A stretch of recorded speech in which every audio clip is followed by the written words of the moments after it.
Hello बच्चों, याद है आप लोगों को पिछले क्लास में हम लोगों ने देखा था यूनिट्स एंड डायमेंशंस का पहला लेक्चर हम लोग डिस्कस किए थे लास्ट क्लास में, और उसी को कंटिन्यू करेंगे। ये बहुत ही इम्पोर्टेंट है आपका। इसमें आपका सीबीएसई बोर्ड में भी आता है क्वेश्चन यूनिट एंड डायमेंशन से, और आपका इंजीनियरिंग कंपटीशन में भी आता है। इसलिए इसको अच्छी तरह से समझना है। एक बार आप समझ जाते हैं अच्छी तरह से, फिर कोई दिक्कत नहीं है, है ना। तो लास्ट क्लास में अगर आप लोग पिछला वीडियो नहीं देखे हैं तो पिछला वीडियो आप देख सकते हैं। उसमें हम लोगों ने क्या क्या किया था, फिजिकल क्वांटिटीज़ के बारे में पढ़ा था। फिजिकल क्वांटिटीज़ कितने टाइप के होते हैं, जिसमें कि उसके बाद हम लोगों ने क्या किया था, हम लोग जो है निकाले थे डायमेंशंस कैसे निकालते हैं, है ना। डायमेंशनल फार्मूला हम लोग जो है निकाले थे। एक क्वेश्चन उसमें करते हैं, फिर हम लोग आगे बढ़ते हैं। जैसे आपको याद होगा कि जैसे कि एक्सेलरेशन इसका डायमेंशनल फार्मूला हम लोगों ने क्या निकाला था। तो एक्सेलरेशन इक्वल टू क्या होता है, ए इक्वल टू क्या होता है बताइए। क्या होता है आप कहिए। ये होता है आपका, इसका फॉर्मूला क्या जानते हैं हम लोग। ए इक्वल टू होता है इसका डायमेंशनल फार्मूला हम लोग क्या निकाले थे, एल टी माइनस 2। बल्कि एक मिनट आप जो है ना इसको थोड़ा सा शुरू से देख लेते हैं। जैसे कि हम लोग डिस्प्लेसमेंट का क्या निकाले थे, डिस्प्लेसमेंट का क्या था डायमेंशनल फार्मूला, इसका था एल, है ना। और वेलोसिटी का क्या था, वेलोसिटी का डायमेंशनल फार्मूला क्या था, एल टी माइनस 1। आप यूनिट जानते हैं ना, जैसे डिस्प्लेसमेंट का यूनिट क्या होता है, मीटर, और इसका क्या होता है, मीटर पर सेकेंड। तो मीटर पर सेकेंड यानी डिस्टेंस डिवाइडेड बाय टाइम। तो देखिए डिस्टेंस ये है, इसको टाइम से डिवाइड करिए। डिस्टेंस का होता है क्या होता है एल, टाइम के क्या होता है टी, है ना। इसको हम क्या लिखते हैं, equal to L T minus 1 लिखते हैं ना, इस तरह से, है ना। ये हो गया। और एक्सेलरेशन क्या होता है, एक्सेलरेशन का जो फॉर्मूला यूनिट क्या होता है आप बताइए, मीटर पर सेकेंड स्क्वायर। अगर आप यूनिट जानते हैं तो आप डायमेंशनल फार्मूला इजीली निकाल सकते हैं। इसका मतलब क्या हो गया, distance divided by time square. तो इसका क्या हो जाएगा, dimensional formula L divided by T square होगा ना। ये कितना हो जाएगा, एल टी माइनस 2। ये हम लोग निकाले थे। अब देखिए, अब ये निकल गया एक्सेलरेशन का। फोर्स का कितना होगा, फोर्स का डायमेंशनल फार्मूला निकालना है। फोर्स का आप जानते हैं फार्मूला क्या होता है, मास इनटू एक्सेलरेशन होता है ना। मास को अगर आप एक्सेलरेशन से मल्टीप्लाई कर देते हैं तो फोर्स निकलता है। तो मास का क्या होगा, m डायमेंशन, और इसका डायमेंशनल फार्मूला क्या होता है, ए का होता है L T minus 2। m multiplied by क्या है, एल टी माइनस 2। दोनों को मल्टीप्लाई करेंगे तो क्या हो जाएगा, m एल टी माइनस 2। ये हो गया इसका डायमेंशनल फार्मूला। इस तरह से हम लोग ढेर सारा फिजिकल क्वांटिटी का हम लोग निकाले थे डायमेंशनल फार्मूला। ओके, मुझे लगता है कि आपको याद आ गया है। और लास्ट वीडियो देख लीजिएगा तो आपको बहुत आसान रहेगा ये करना, है ना।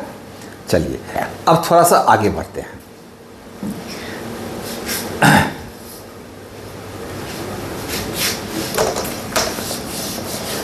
पहले हम इस सब को समझेंगे, और जो है सीबीएसई बोर्ड में जो क्वेश्चन आता है, आया हुआ क्वेश्चन है, उसको उस टाइप के क्वेश्चन को हम लोग बनाएंगे, और हर सवाल से हम लोग कुछ न कुछ सीखेंगे, है ना। तो आपका लर्निंग हॉरिजन जो है ना खूब वाइड होगा, आत्मविश्वास बढ़ेगा, और आप कोई भी प्रॉब्लम सॉल्व करने के लिए कॉन्फिडेंट हो जाएंगे। ठीक है, देखिए कैसे बनाते हैं। तो फिजिकल क्वांटिटी का हम लोगों ने निकाला। अब देखिए, अभी चूँकि जनवरी आ गया है और 11th क्लास में भी ढेर सारा लगभग जो है कवर हो गया होगा सारे चैप्टर। तो अभी आपको जो हम डिस्कस करेंगे उसमें कोई दिक्कत नहीं होना चाहिए। जैसे कुछ कांस्टेंट्स होते हैं आपका, इसका कैसे निकालेंगे? क्या कांस्टेंट्स जो हैं, कांस्टेंट्स का जो है हम लोग देखेंगे कैसे निकाल सकते हैं। कांस्टेंट में जैसे आप देखिए, जैसे वह प्लैंक्स कांस्टेंट देखिए, E इक्वल टू होता है एच न्यू। यहाँ E क्या है? एनर्जी। E क्या है? एनर्जी। और H को बोलते हैं प्लैंक्स कांस्टेंट। क्या बोलते हैं? H को Planck's constant, right? Planck's constant, Planck's constant बोलते हैं इसको, ओके। और इसको ये क्या है? ये क्या है? फ्रीक्वेंसी। फ्रीक्वेंसी देखिए, जब आपको फॉर्मूला मालूम होता है तो उसके हेल्प से आप इजीली निकाल सकते हैं उसका डायमेंशनल फॉर्मूला, है ना? कैसे करेंगे? देखिए, एनर्जी का आपको मालूम है? नहीं मालूम है। देखिए, वर्क का जो होता है वही होता है एनर्जी का, है ना? Dimensional formula. और एनर्जी में कोई भी एनर्जी हो, चाहे वो काइनेटिक एनर्जी हो, चाहे वो हीट एनर्जी हो, चाहे वो पोटेंशियल एनर्जी हो, कोई भी एनर्जी हो, उस सब का जो है ना डायमेंशनल फॉर्मूला एक ही होता है। जैसे कि एनर्जी का हम लोग निकाले हुए थे, एनर्जी का हम लोग क्या निकाले थे? आप देखिए, आपको मालूम होना चाहिए एनर्जी का क्या होता है। एनर्जी का जो होता है वर्क डन जो होता है, वर्क का जो होगा वही होगा एनर्जी का। और वर्क का फॉर्मूला क्या होता है? Force multiplied by displacement. तो हो गया फोर्स मल्टीप्लाइड बाय डिस्प्लेसमेंट। और देखिए, फोर्स का क्या अभी निकाले थे हम लोग? m/l/t-2। और डिस्प्लेसमेंट क्या है? डिस्टेंस यानी लेंथ है, इसका क्या होगा? l। तो देखिए, एनर्जी का कितना आ गया? m/l। देखिए, l m तो सिर्फ एक ही है इसका, और l हो गया l², और t है -2। एनर्जी का जब भी ज़रूरत पड़े डायमेंशनल फॉर्मूला आप ये यूज कर सकते हैं। आपको निकालना है किसका? H का। देखिए, E का कितना है? E का क्या है फॉर्मूला? H new. तो देखिए, H का क्या हो जाएगा? E डिवाइडेड बाय न्यू होगा ना। अब अगर हम इसमें E का डायमेंशनल फॉर्मूला रख दें और न्यू का रख दें तो आपका काम हो गया। तो H का निकल जाएगा, यानी प्लैंक्स कांस्टेंट का क्या होगा। तो एनर्जी का कितना है आपका? एनर्जी का क्या होता है? m/l²t-2, ये हो गया। और इसका कितना होता है? फ्रीक्वेंसी का याद आया? फ्रीक्वेंसी का कितना होता है बताइए? t⁻⁻1 है ना। फ्रीक्वेंसी का क्या होता है? t⁻⁻1 है ना।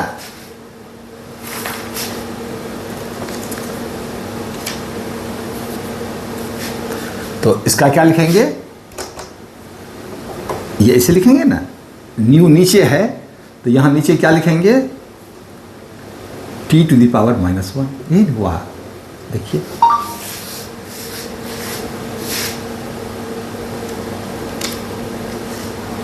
अब बताइए कितना होगा? निकाल के बता दीजिए जल्दी से। ये हो जाएगा आपका, जब ये ऊपर जाएगा ये क्या होगा? m/l⁻2 t⁻⁻2। ये जब जाएगा तो क्या जाएगा? t⁻+1 होगा कि नहीं? ये माइनस जाएगा, ऊपर से क्या जाएगा? प्लस। क्या जाएगा? m/l⁻2। ये t⁻−2 है, यहाँ t⁻1 है, तो पावर को प्लस करेंगे तो -2 + 1 कितना आ जाएगा? -1, t-1। देखिए, ये हो गया आपका एच का डायमेंशन कितना हो गया, डायमेंशनल फॉर्मूला ml² t-1। ठीक है, तो देखिए ये हम निकाले कांस्टेंट में, सबसे पहले किसका निकाले, प्लैंक्स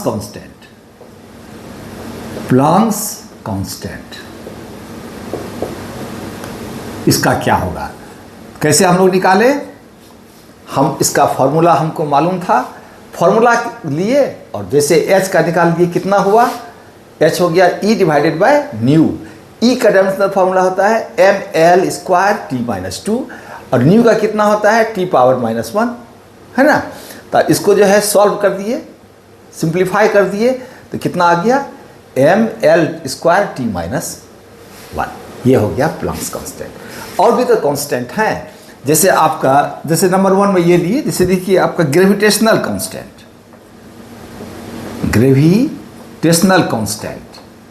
इसका क्या होगा, है ना।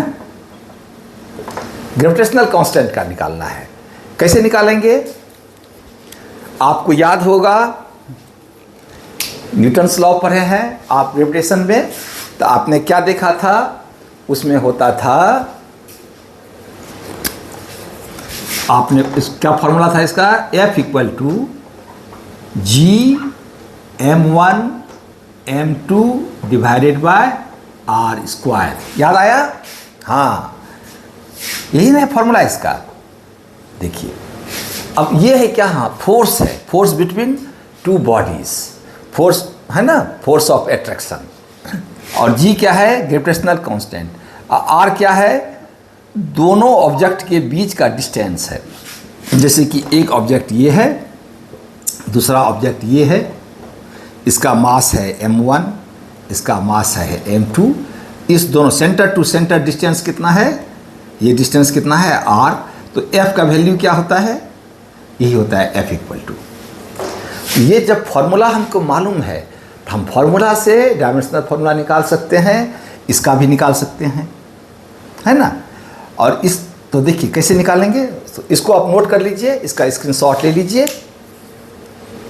तो सबसे पहला कौन, अभी हम क्या कर रहे हैं, अभी हम सीख रहे हैं कि कांस्टेंट्स जो होता है उसका डायमेंशनल फार्मूला क्या होगा। क्लियर। अब देखिए ऐसा नहीं है कि जितने भी कांस्टेंट्स हैं सबका डायमेंशनल फार्मूला होगा, लेकिन कुछ ऐसे कांस्टेंट हैं जिनका डायमेंशनल फार्मूला होता है। जैसे कि प्लैंक्स कांस्टेंट, इसका होता है ml² t-1। अब हम लोग निकालने जा रहे हैं यूनिवर्सल ग्रेविटेशनल कांस्टेंट, इसको क्या बोलते हैं, यूनिवर्सल ग्रेविटेशनल कांस्टेंट। इसका क्या होगा, तो स्क्रीनशॉट आप ले लिए हैं, हम इसको मिटाते हैं और बनाते हैं इसको। ओके, देखिए कैसे होगा, बस काम करना है। हाँ, कैसे करेंगे सो देखिए।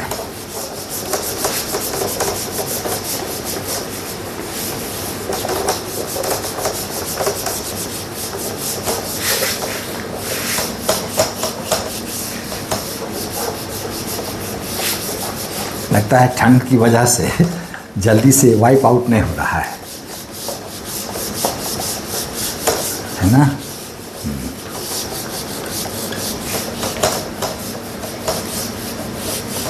अब देखिए, तो अभी इसको मिटाते हैं और फ्रेश लिखते हैं। अभी हम निकालने जा रहे हैं dimensional formula of universal gravitational constant. ये कैसे निकालेंगे सो देखिए।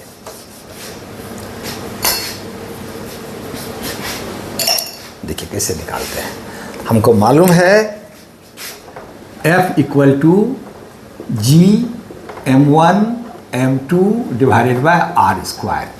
Therefore F r² cross multiplication कर दीजिए, इक्वलिटी होगा G m1 m2। और देखिए इसको इधर लिख लीजिए, G m1 m2 = F r²। और G = कितना हो जाएगा, F r² divided by m1 m2। देखिए इतना कर लिए, g का हमको फॉर्मूला मिल गया। जब फॉर्मूला मिल गया तो डायमेंशनल फॉर्मूला निकालना बिल्कुल आसान है। f का मालूम होना चाहिए, r का मालूम होना चाहिए, m1 m2 है ना। देखिए f का कितना होता है, f का कितना होता है, ये होता है कितना, f का कितना होता है, डायमेंशनल फॉर्मूला f का होता है आपका m/L/t-2 मास इंटू एक्सेलरेशन। यह है मास का m, L/t-2 किसका है, एक्सेलरेशन का। तो इसका हो गया f का। r स्क्वायर, r क्या है, डिस्टेंस, मतलब डिस्टेंस का वही होगा जो कि लेंथ का होता है। लेंथ का क्या होता है, l होता है, कैपिटल L। तो इसको क्या लिखेंगे, r स्क्वायर है तो r स्क्वायर का क्या हो जाएगा, डायमेंशनल फॉर्मूला l स्क्वायर। ठीक है। अब है m1 m2, m भी मास है, m1 भी मास है, m2 भी मास है, यानी मास स्क्वायर। अब मास का कितना होता है, m होता है, कैपिटल M। तो m1 m2 इसका क्या हो जाएगा, m स्क्वायर। देखिए तीनों का मालूम है हमको, इसलिए g का क्या होगा, g का हो जाएगा डायमेंशनल फॉर्मूला, f का कितना है, पहले f और r स्क्वायर, ये दोनों ऊपर में लेंगे तो m/L/t-2 और इसका कितना है, r स्क्वायर का है l square divided bye m square, है ना। देखिए इक्वल टू, देखिए ऊपर में m है, यहाँ m स्क्वायर है, तो क्या है m1 m, ये हो गया -2, ये हो गया ऊपर में चला गया। यहाँ l है, सिर्फ एक है, यहाँ क्या है, l स्क्वायर। तो l को जब इससे मल्टीप्लाई करेंगे तो क्या हो जाएगा, l पावर 3, l पावर कितना हो गया 3। t यहाँ -2 है और नहीं है तो t-2 रहने देंगे। इस तरह से आप देखिए यहाँ m1 है, यहाँ -2 है, तो पावर क्या होगा, प्लस हो जाएगा। तो 1 - 2 क्या हो जाएगा, -1। क्या हो जाएगा, m⁻⁻1 L⁻3 t⁻2। ये हो गया आपका dimensional formula of universal gravitational constant. देखिए कोई दिक्कत, बहुत अच्छा। m⁻⁻1 L⁻3 t⁻2। इसको नोट करिए, इसका स्क्रीनशॉट लीजिए, फिर आगे बढ़ते हैं।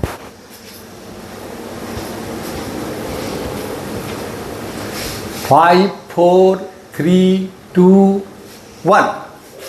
Very good.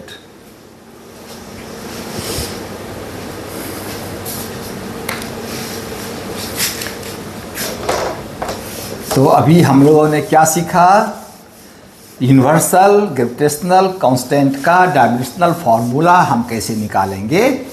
हम क्या कैसे निकाले, क्योंकि हमको मालूम था F = G m1 m2 divided by r square.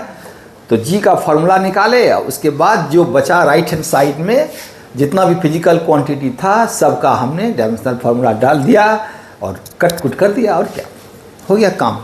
अब देखिए सिंपल देखते हैं, रिफ्रैक्टिव इंडेक्स। अब हम निकालते हैं तीसरा, क्या निकालते हैं, रिफ्रैक्टिव इंडेक्स, है ना। ये आप जो स्नेल्स लॉ लाइट में जब जो पढ़ चुके हैं उनके लिए ये है, और जो नहीं पढ़े हैं उनको भी घबराने की कोई ज़रूरत नहीं है। ये जो होता है आपका रिफ्रैक्टिव इंडेक्स म्यू होता है, इसको करते हैं म्यू से, इसको क्या बोलते हैं, म्यू इसको बोलते हैं, म्यू, है ना।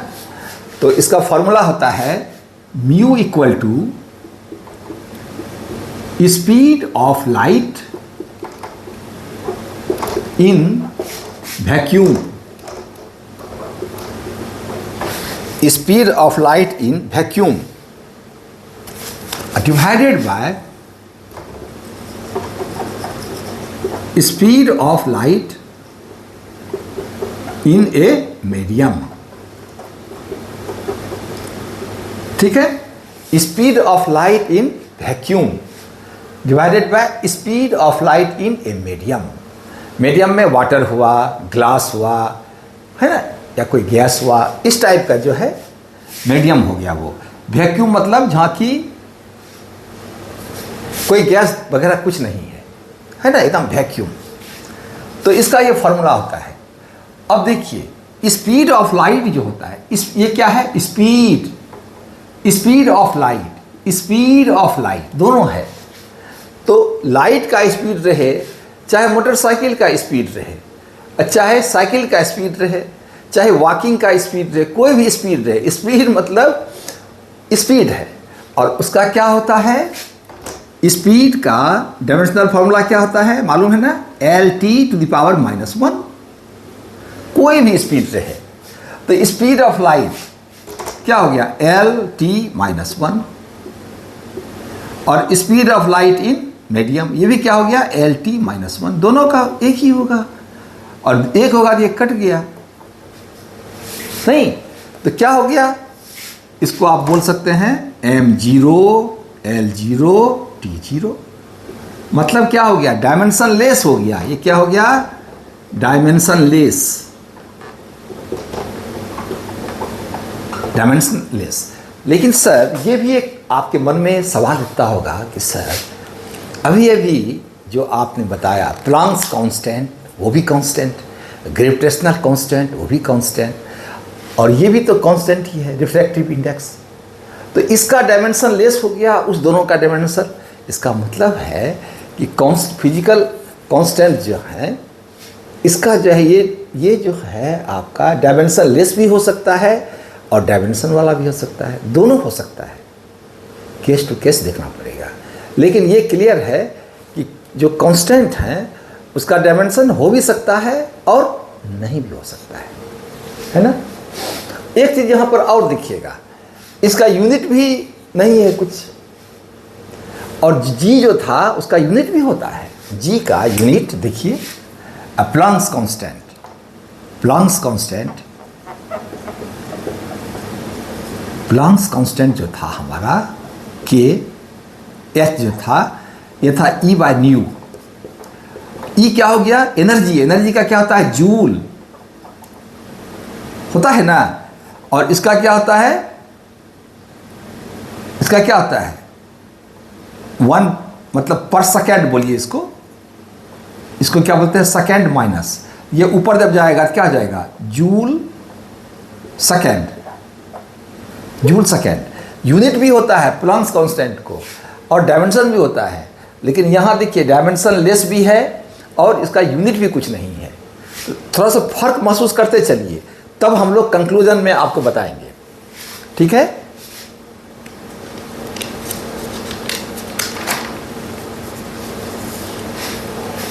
ठीक है ना, यहां तक आपका क्लियर है, ओके। तो हमने क्या देखा कि ये जो है रिफ्रैक्टिव इंडेक्स जो होता है, जो जिसका कि फॉर्मूला होता है स्पीड ऑफ लाइट इन, ये हमेशा के लिए याद रखिए, ये सिर्फ यहाँ के लिए नहीं, आगे चल कर के भी आपको बहुत काम देगा। रिफ्रैक्टिव इंडेक्स पर जब निकालेंगे हमेशा लिखिए speed of light in vacuum divided by speed of light in medium. यहाँ तक क्लियर है। इसमें हमने क्या देखा, इसमें डायमेंशन लेस है,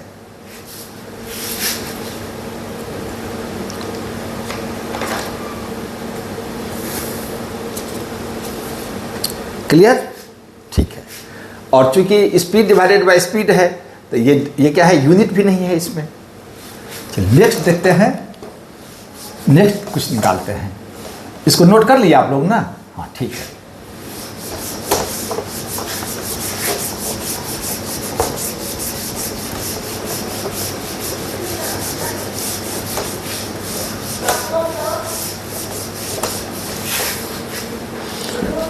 अब देखते हैं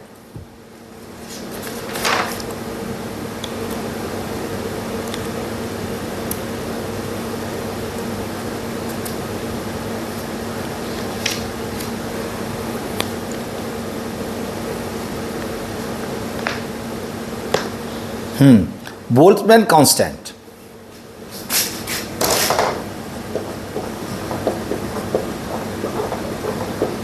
बोल्टमैन्स कांस्टेंट। ये कहाँ आप पढ़ेंगे? आप तो पढ़े हुए होंगे मुझे लग रहा है, ये चौथा हो गया। पी भी इक्वल टू क्या होता है? के टी, है ना, ये गैस इक्वेशन है। क्या होता है? पी भी इक्वल टू के टी। अब पी क्या है यहां पर? अब देखिए यहां पर पी क्या है जानते हैं? प्रेशर। ओके, भी क्या है? वॉल्यूम। टी क्या है? टेम्परेचर।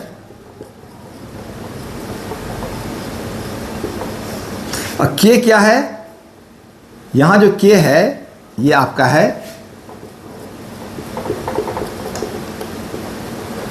बोल्टमैन्स कांस्टेंट। तो क्या करेंगे?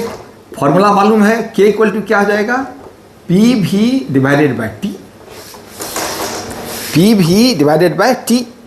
अब प्रेशर का क्या होता है आपको मालूम होगा, क्लास 9 में पढ़े होंगे। प्रेशर इक्वल टू क्या होता है? Force divided by area. Force per unit area, उसको क्या बोलते हैं? Pressure. Force per unit area क्या बोलते हैं? उसको प्रेशर। और फोर्स ठीक है। तो प्रेशर का क्या होगा? देखिए प्रेशर का अगर आप निकालेंगे डायमेंशनल फार्मूला, फोर्स का क्या होता है? M L T minus 2। और एरिया का क्या होता है? एल। एरिया मतलब लेंथ इंटू लेंथ, तो 2 बार लेंथ मल्टीप्लाई क्या हो जाएगा? L square. एरिया का क्या हो जाएगा? L square. देखिए तो ये क्या हो गया? ये हो गया एम एल। देखिए ऊपर में 1 है, नीचे में 2 है, ये ऊपर जाएगा। यहाँ ये तो 1 है ही, ये क्या है? L minus 2। और T to the power minus 2 ये ऑलरेडी ऊपर में है ही। अब इसको अगर आप सिंप्लीफाई करेंगे तो M L 1 L power 1 L power minus 2, L power 1 L power minus 2। तो पावर क्या होता है? जब मल्टीप्लाई करते हैं तो प्लस हो जाता है ना, बेस सेम है दोनों का। यह होगा 1 और माइनस 2 हो गया -1 और टी हो गया -2। इस तरह से देखिए प्रेशर का डायमेंशनल फॉर्मूला हो गया। प्रेशर का डायमेंशनल फॉर्मूला हो गया M L to the power -1 T to power -2। अब देखिए वॉल्यूम का क्या होगा? तो वॉल्यूम मतलब क्या हो गया? Length multiplied by length multiplied by length. 3 times length को मल्टीप्लाई करना है तो क्या जाएगा?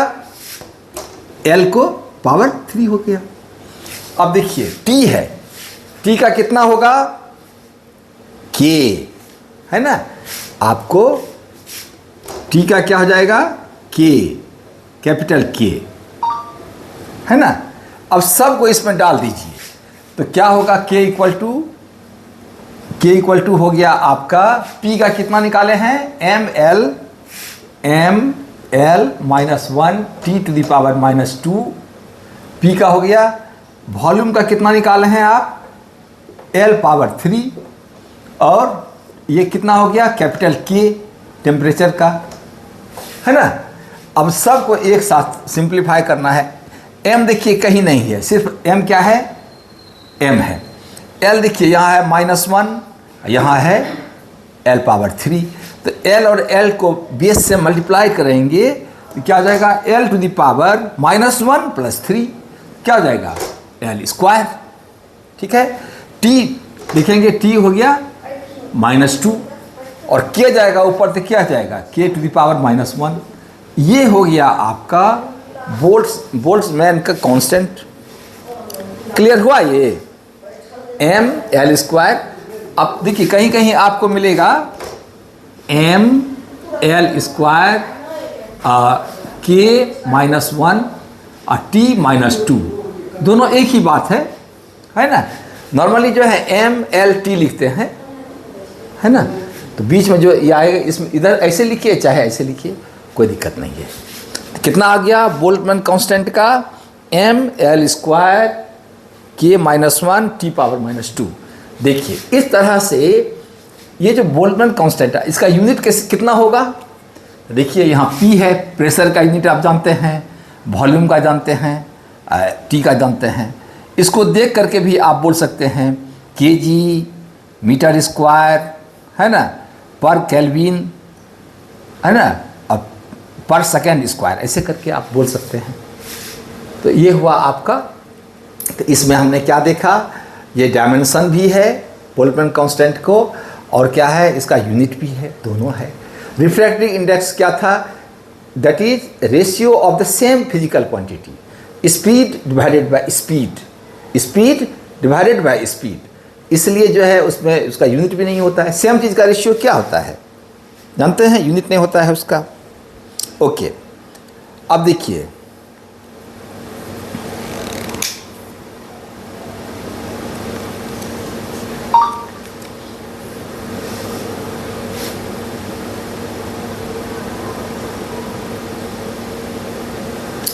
और एक चीज़ का देखते हैं। ये तो हो गया आपका।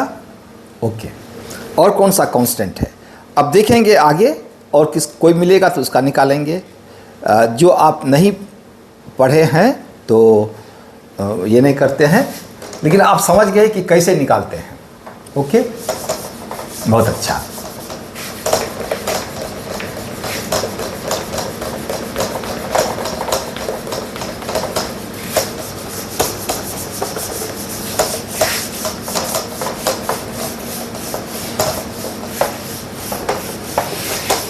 सप्लीमेंट्री फिजिकल क्वांटिटी में आपने क्या क्या देखा था, प्लेन एंगल और सॉलिड एंगल। इसके पहले वाले वीडियो में दिया हुआ है ना, प्लेन एंगल और सॉलिड एंगल। इसका यूनिट क्या होता है, रेडियन। इसका क्या होता है, स्टेरेडियन। एग्जाम्पल में आपको दिखाए थे, कोई भी एक लाइन लीजिए, दूसरा लाइन है, ये एंगल थीटा है, इसको बोलते हैं।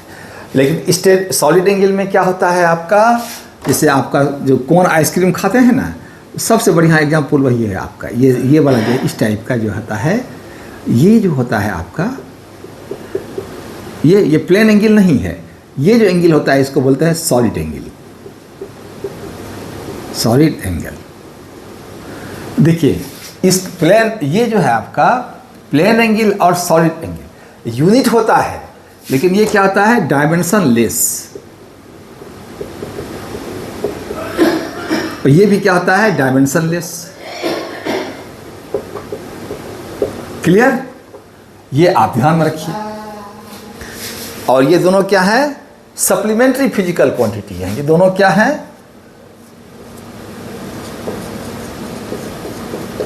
सप्लीमेंटरी फिजिकल क्वांटिटी है। ये दोनों फिजिकल क्वांटिटीज। अगर पूछेंगे तो क्या बोलेंगे, प्लेन एंगल और सॉलिड एंगल। प्लेन एंगल जो होता है उसका क्या यूनिट होता है, रेडियन, और सॉलिड एंगल का क्या होता है, स्टेरेडियन। और समझने के लिए ये आपका प्लेन एंगल है, एनी टू लाइन के बीच का जो एंगल है। और सॉलिड एंगल क्या होता है, ये 3 डायमेंशनल इसमें काम आता है, ठीक है ना। जैसे कि आपका स्फेयर है, जैसे बॉल है आपका, इस टाइप का चीज़ जो है क्या है, वो 3 डायमेंशनल है। तो उसमें जो एक पार्टिकुलर छोटा सा एरिया लेकर के देखिए वो कितना एंगल बना रहा है वो, तो उसको बोलता है सॉलिड एंगल, है ना। इसका यूनिट होता है स्टेरेडियन। दोनों होते हैं डायमेंशन लेस। कहीं भी आएगा, हम लोग आगे बढ़ेंगे, कहीं मिलेगा तो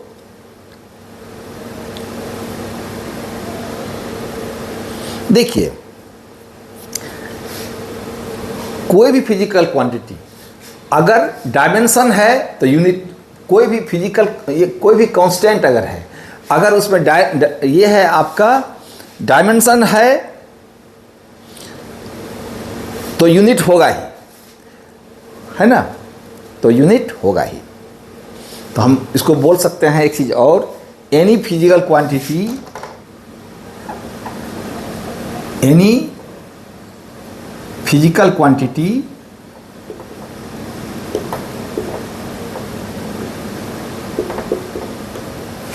यानी बोलिए, क्या कोई a physical quantity having dimension but no unit, क्या ऐसा हो सकता है? नहीं। डायमेंशन है,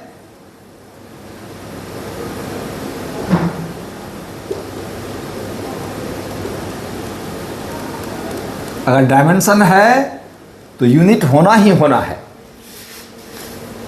ना? डायमेंशन अगर है तो यूनिट होना ही होना है, समझ गए ना?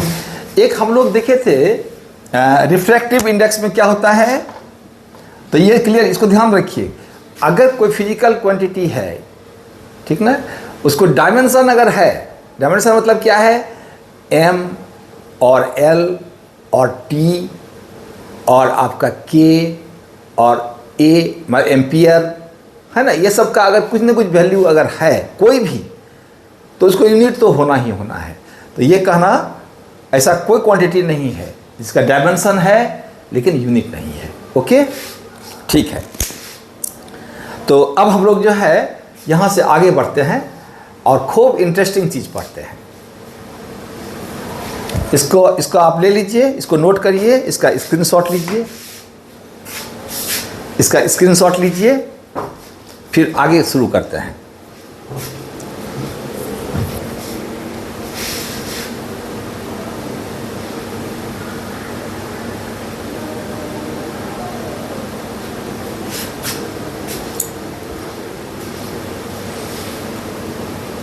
फाइव, 4, 3, 2, 1।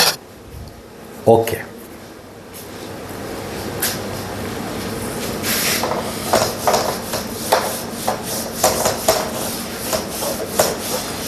अब हम लोग पढ़ेंगे,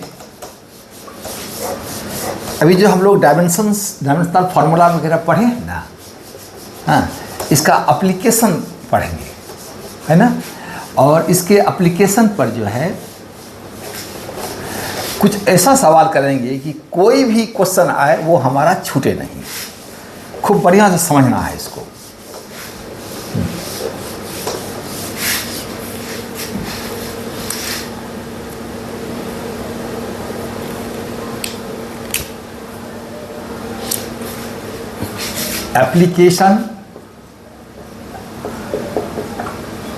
application of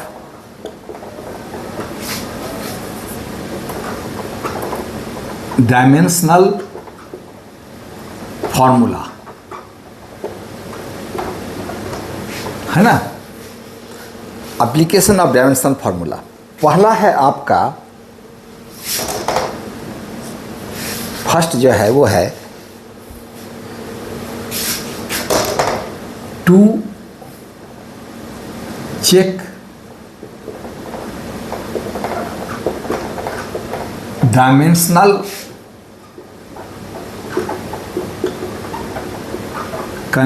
consistency of, to check the dimensional consistency in a physical equation,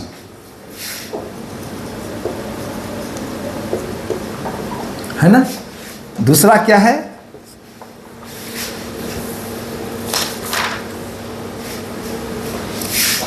to derive relations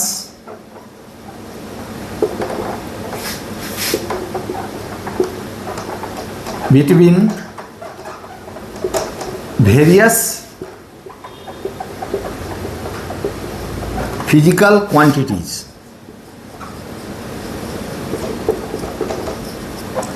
और तीसरा है आपका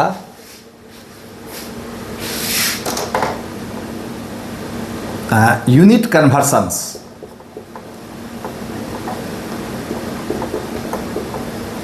यूनिट कन्वर्सन्स देखिए, ये आपका जो है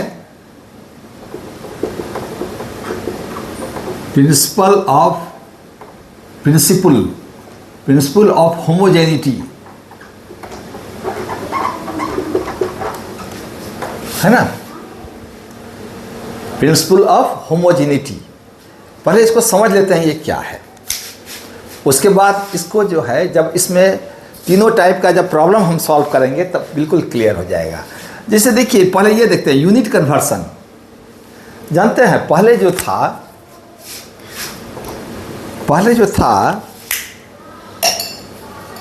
आप लोग शायद आप लोग भी जानते होंगे, फिर भी एक बार हम लोग रिवाइज कर लेते हैं। पहले 3 टाइप्स का होता था यूनिट्स, FPS, CGS, MKS, और बाद में जो है इसी से निकल गया SI system, SI units.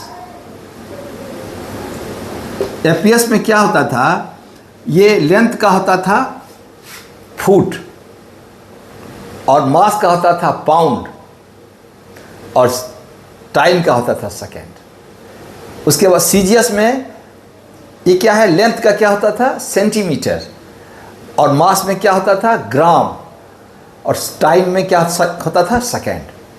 MKS में क्या हो गया, मास हो गया आपका, मास क्या हो गया केजी, ठीक ना। तो हाँ MKS में क्या हो गया, मास हो गया आपका केजी, लेंथ हो गया मीटर और टाइम हो गया सेकेंड, ठीक है ना। ये हो गया फुट, ये हो गया सेंटीमीटर और ये हो गया मीटर। ये होगा किसके लिए, लेंथ के लिए। ये हो गया पाउंड, ये हो गया ग्राम और ये क्या हो गया किलोग्राम।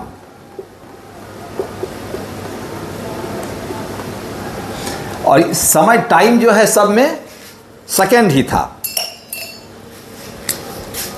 ये हो गया टाइम सेकेंड, ये भी हो गया टाइम और ये भी हो गया टाइम आपका, ये 3 टाइम हो गया और तीनों क्या हो गया सेकेंड। देखिए पहले ये सिस्टम था, FPS सिस्टम, CGS सिस्टम और MKS सिस्टम। और आज के डेट में जो हम लोग यूज करते हैं SI यूनिट्स करते हैं, इंटरनेशनल सिस्टम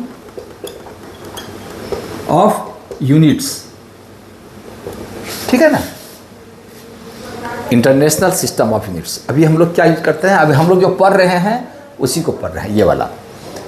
इसमें क्या हो गया ना कि आपका टेम्परेचर का आ गया केल्विन इसमें, और करंट का आ गया एम्पियर आ गया, और ल्यूमिनस इंटेंसिटी का क्या हो गया कैंडेला। तो ये जो है हम लोग करते हैं SI सिस्टम। ये सिर्फ आपको जानकारी के लिए पहले था FPS, CGS, MKS, लेकिन आपको जो भी प्रॉब्लम बनाएंगे इसी में बनाएंगे SI यूनिट्स में। तो क्या होता है कि यूनिट कन्वर्सन में, इसलिए हम आपको बताए कि सपोज करिए फोर्स है, फोर्स का जो है क्या यूनिट होता है आपका SI। देखिए जैसे फोर्स है तो CGS में और SI में, SI यूनिट्स, CGS में फोर्स का यूनिट होता है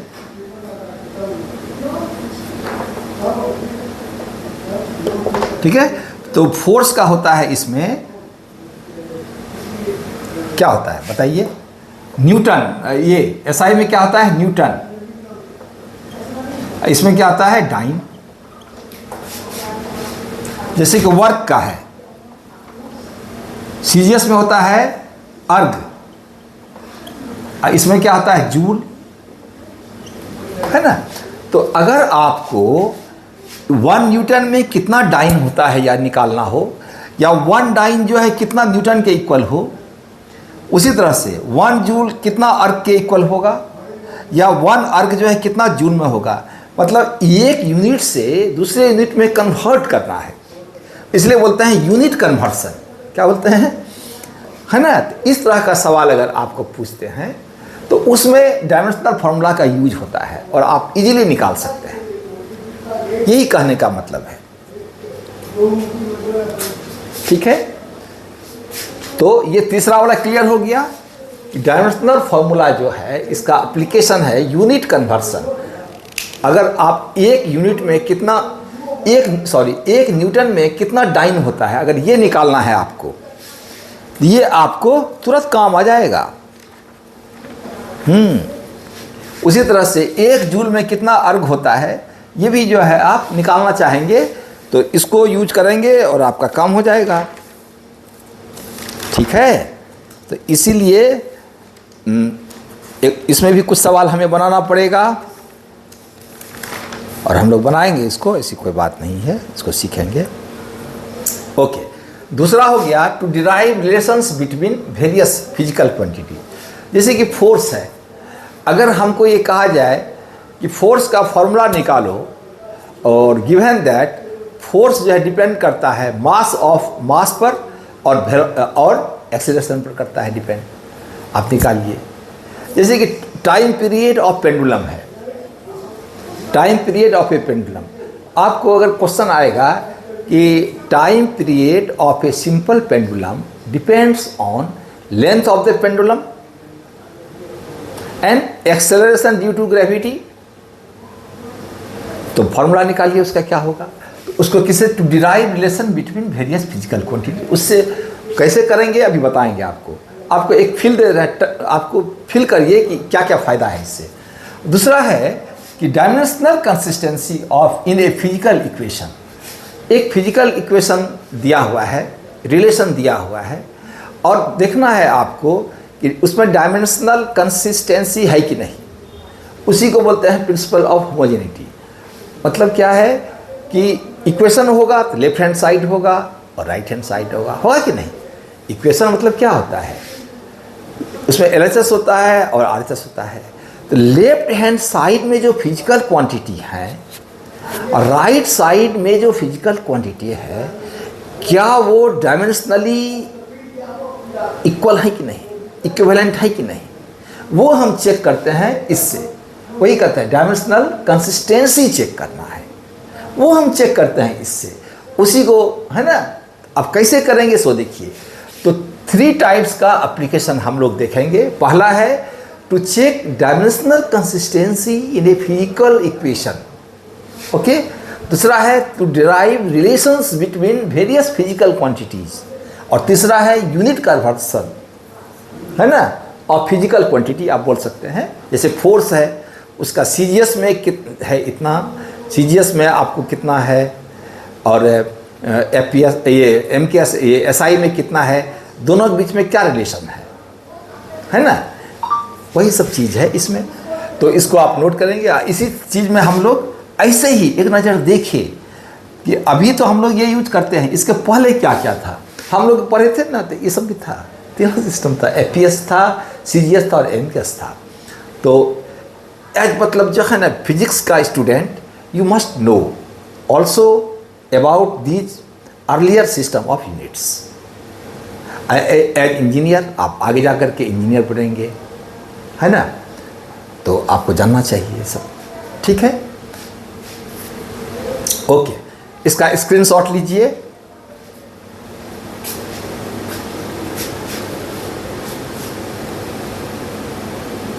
नोट करिए, स्क्रीनशॉट लीजिए, उसके बाद जो है शुरू करते हैं काम। ओके, ठीक है। 5 4 3 2 1 0 और स्क्रीनशॉट लेने का टाइम खत्म।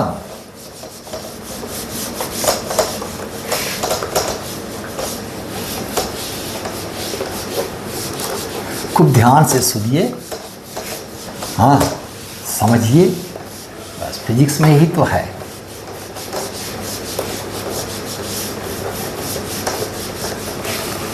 और उसको जहाँ तक हो फिजिकल हम लोगों का लाइफ से उसको कोरिलेट करिए, हमेशा के लिए याद रहेगा। कंसेप्ट को अच्छी तरह समझना है।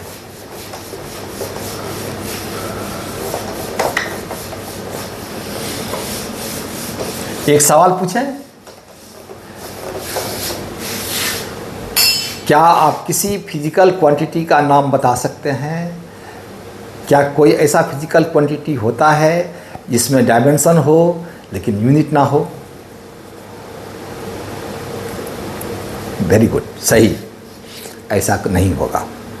डायमेंशन है तो यूनिट तो होना ही होना है। चलिए सबसे पहले हम बनाते हैं एक सवाल।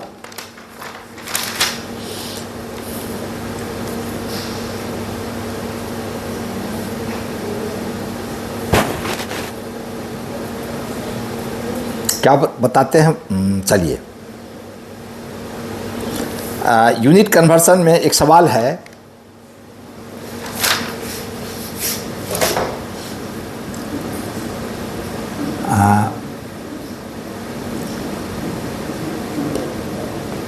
फाइंड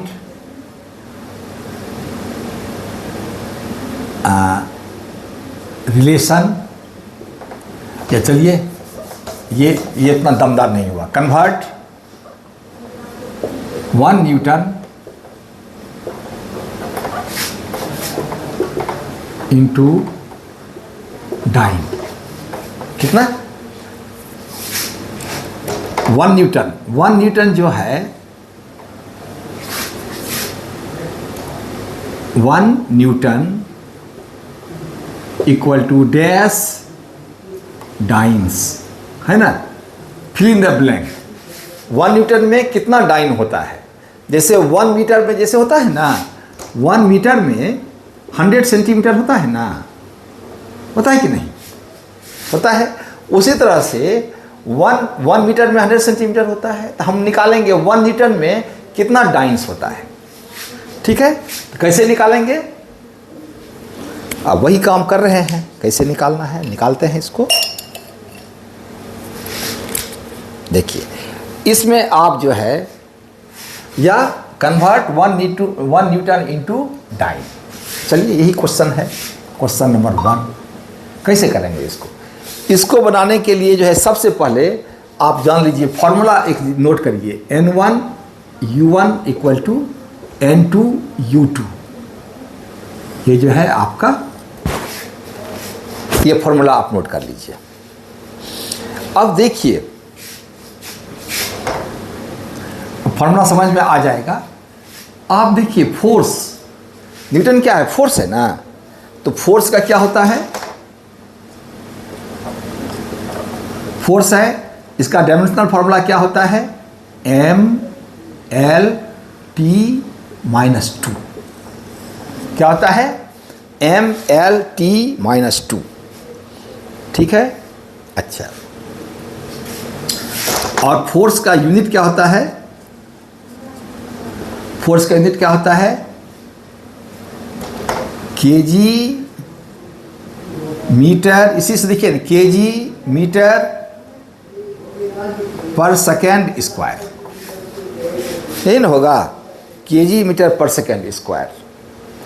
और एक चीज़ जान लीजिए, ये किस में होगा? एसआई में, एसआई यूनिट्स होगा। और फोर्स का यूनिट क्या होगा?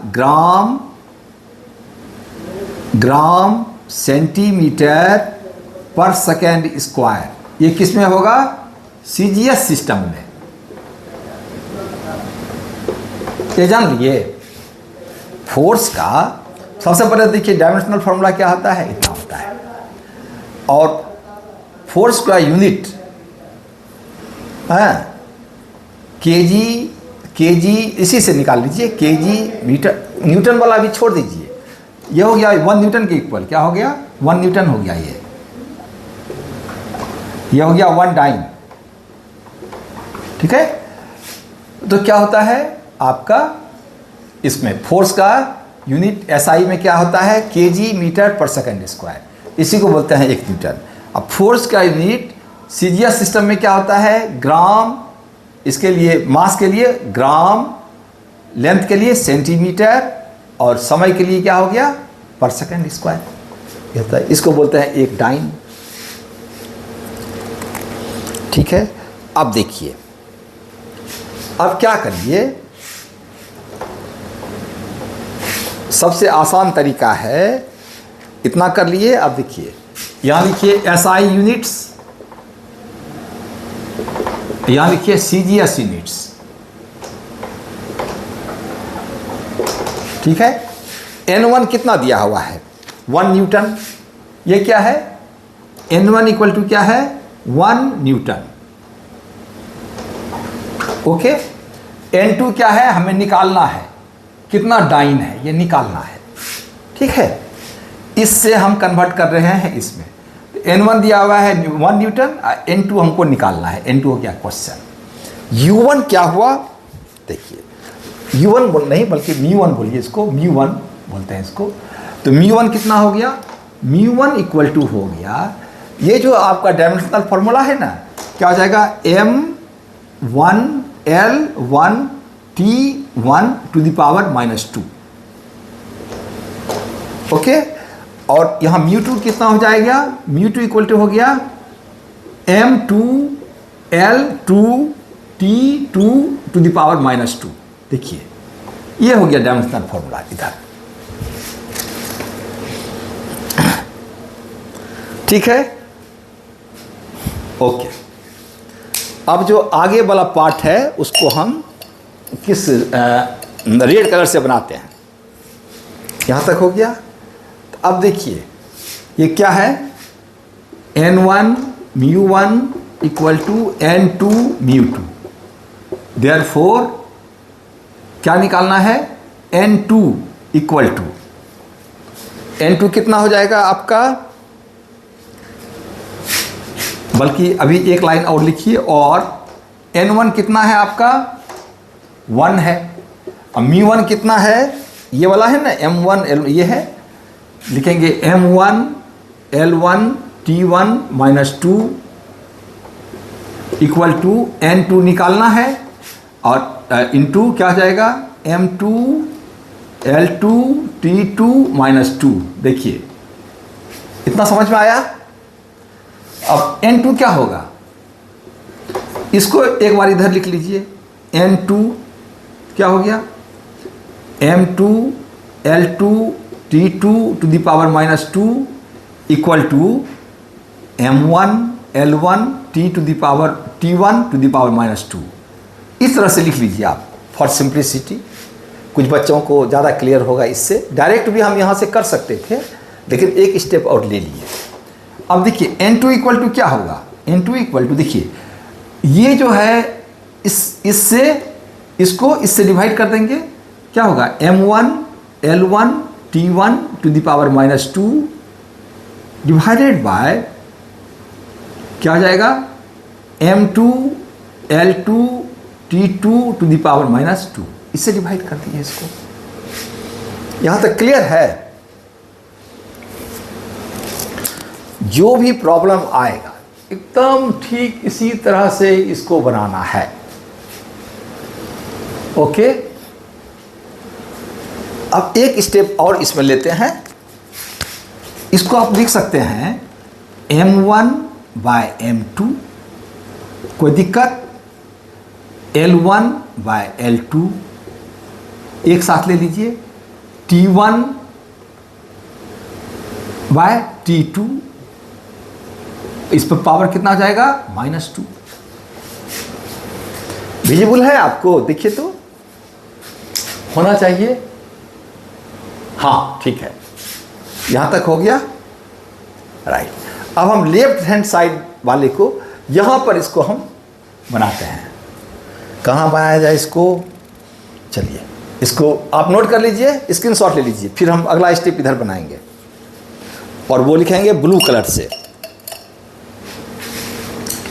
5 4 3 2 1। देखिए क्या किए, जब कन्वर्ट करना था, कन्वर्ट 1 न्यूटन इनटू इतना, यह प्रॉब्लम आ सकता है 1 newton equal to dash dice.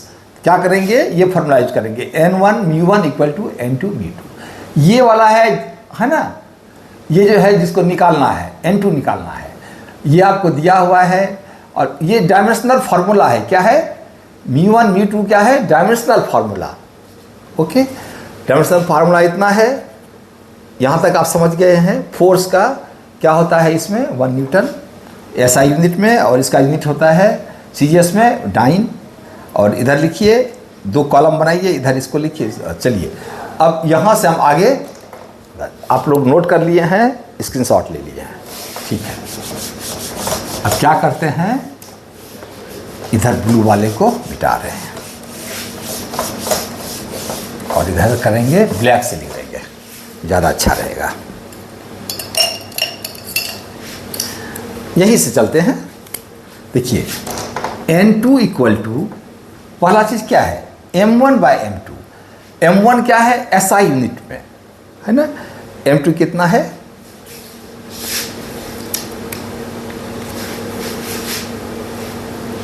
तो M1 क्या है, मास है, क्या होता है SI यूनिट में, kg होता है। नीचे क्या है आपका, M2 क्या है, सीजीएस में क्या होता है, ग्राम, ठीक है। फिर देखिए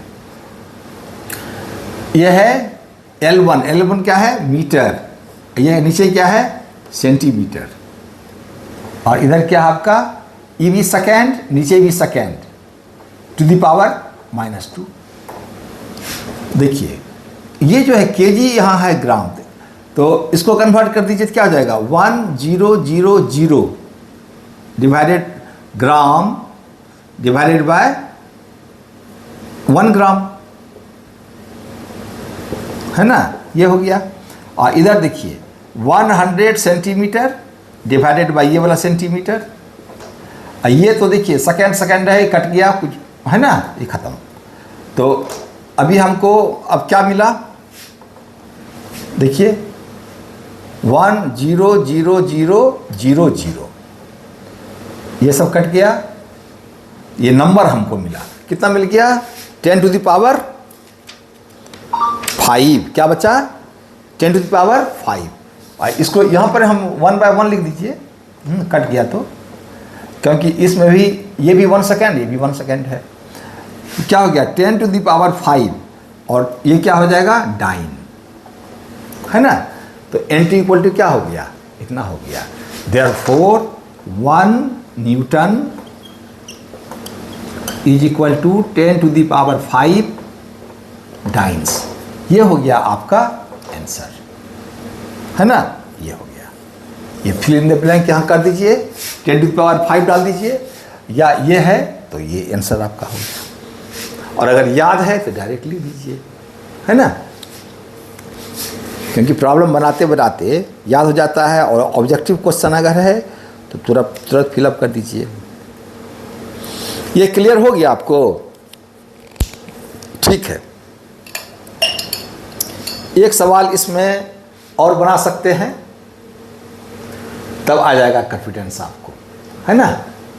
तो इसको नोट करिए, इसका स्क्रीनशॉट लीजिए, फिर आगे बढ़ते हैं।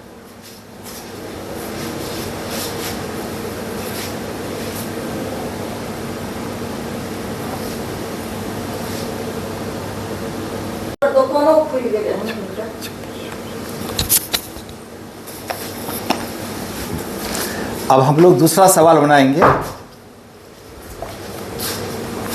ठीक है। क्वेश्चन नंबर 2,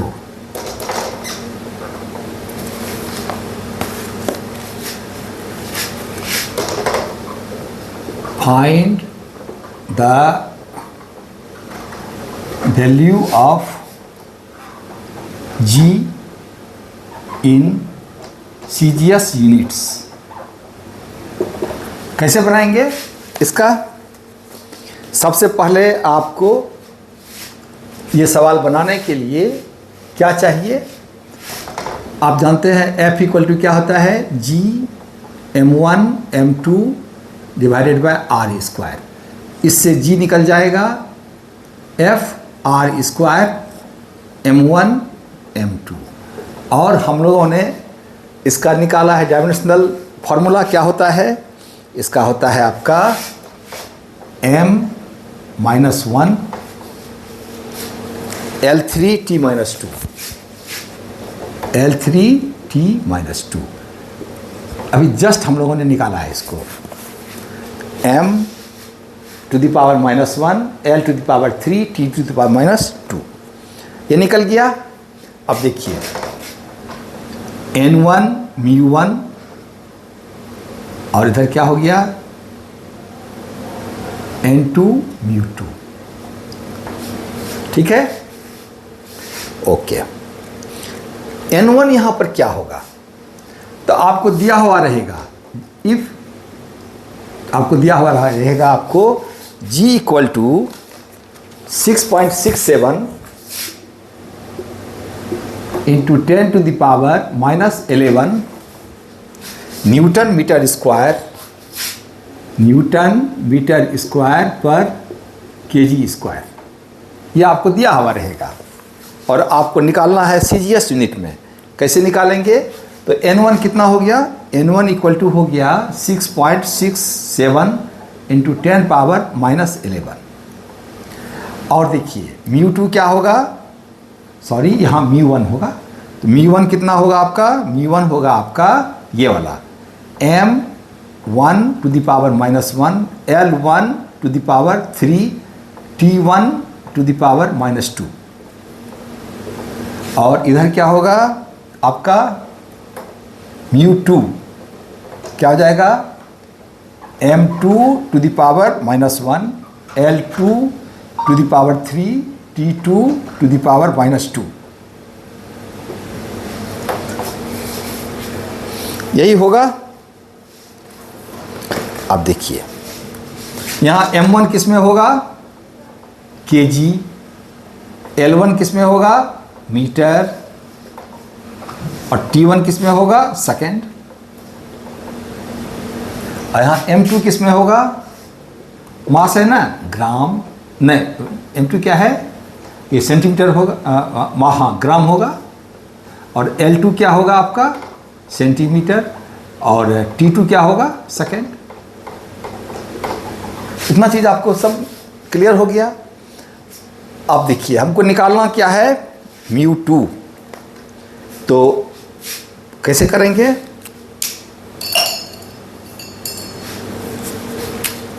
देखिए ये वाला है आपके पास, तो μ2 इक्वल टू क्या होगा, μ2 होगा कितना होगा, μ2 नहीं N2 निकालना है ना, N2, तो N2 इक्वल टू क्या होगा, N1 μ1 इक्वल टू N2 μ2, क्या हो जाएगा, N1 μ1 डिवाइडेड बाय μ2, है ना। μ2 को इधर ले आइए तो आपका N2 का वैल्यू निकल गया। अब देखिए N1 कितना है, N1 आपको दिया हुआ है इतना 6.67 इंटू 10 पावर -11, ये हो गया। और ये μ1 बाय μ2, इसका वैल्यू हम डालेंगे तो क्या होगा, 6.67 तो ये हो ही गया 10 पावर -11, और इधर कितना होगा, μ1 बाय μ2, यानी इतना this one divided by this one, ये होगा आपका M1 to the power -1 L1 to the power 3 T1 to the power -2 divided by M2 to the power -1 L2 to the power 3 T2 to the power -2, यही होगा। देखिए और इसको अलग अलग कर लीजिए, तो हो जाएगा 6.67 इंटू 10 पावर -11, और इधर हो जाएगा आपका M1 M2 को एक साथ लीजिए, M2 टू द पावर क्या हो जाएगा, -1, इधर क्या होगा, L1 bye L2 to the power 3, यहाँ क्या हो जाएगा, T1 bye T2 to the power -2। हो सकता है लास्ट वाला आपको विजिबल ना हो,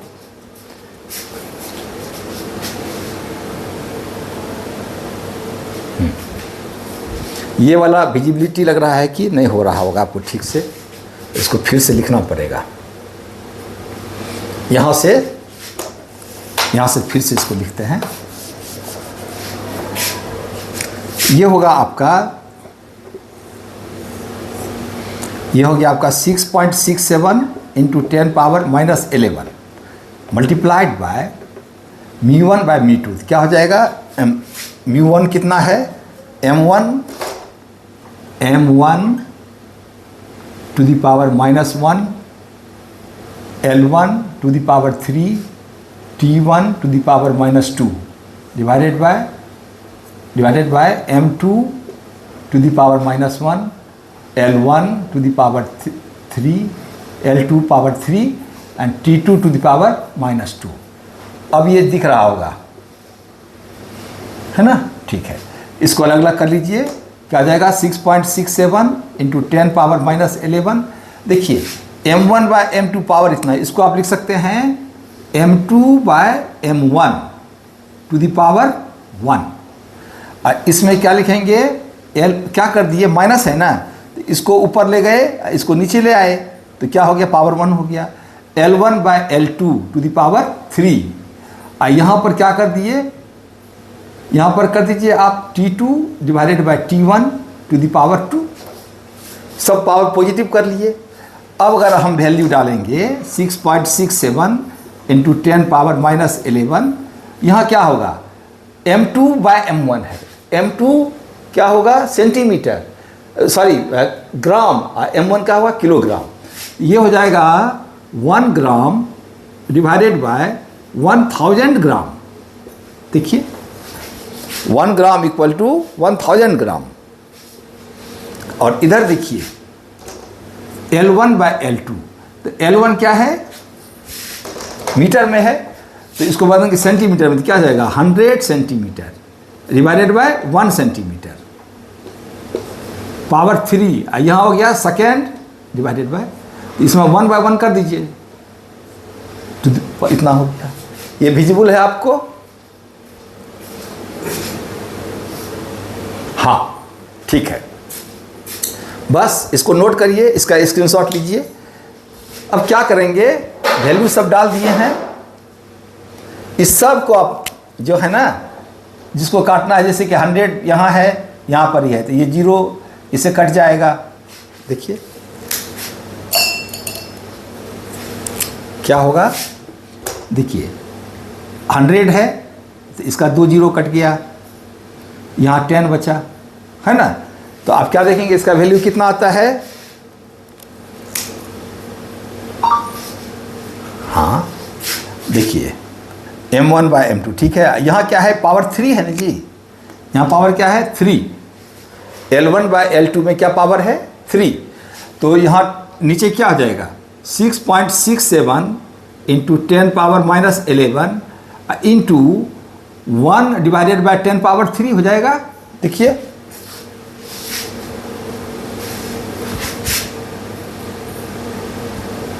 क्यों? ये हुआ कि नहीं? तो इसको जब करेंगे तो क्या आ जाएगा? 6.67 इंटू 10 पावर -11 इंटू 10 पावर,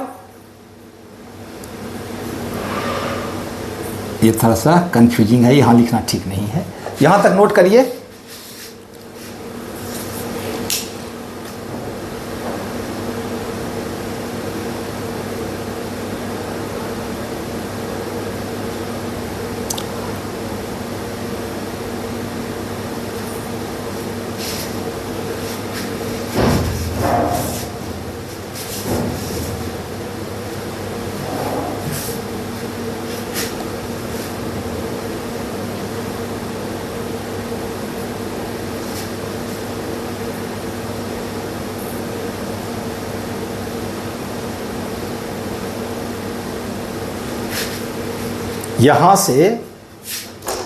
यहाँ से थोड़ा हम लोगों को फिर से लिखना पड़ेगा, है ना?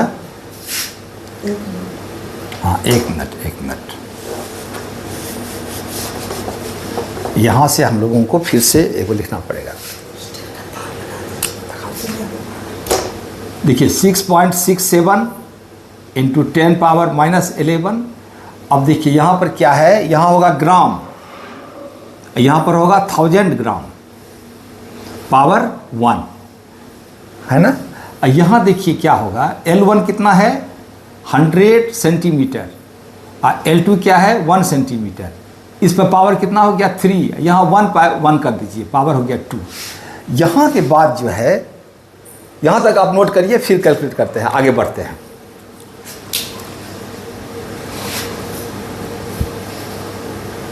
इसको डिलीट कर दें।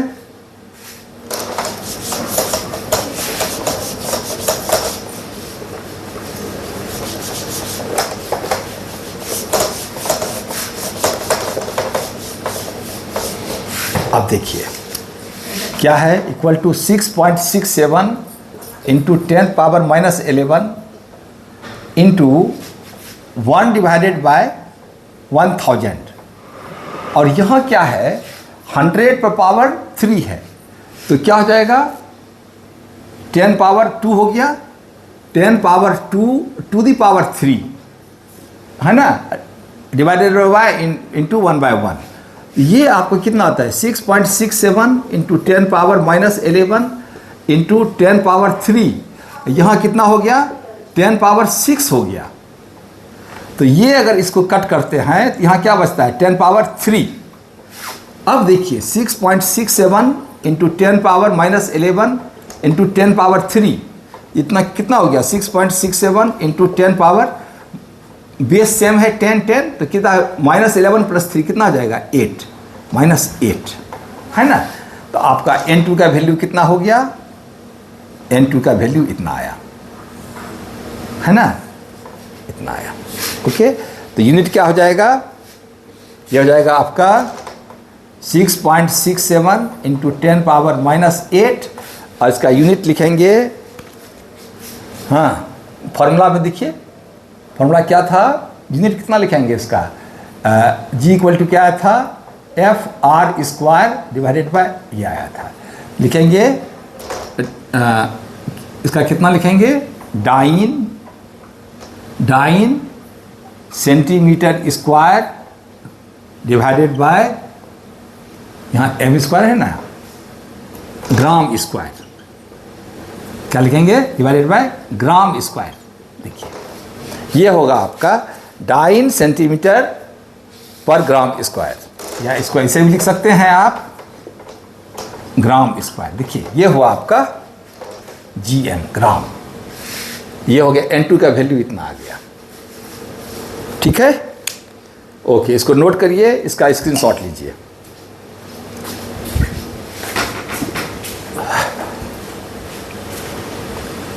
हाँ हुआ, क्या करें,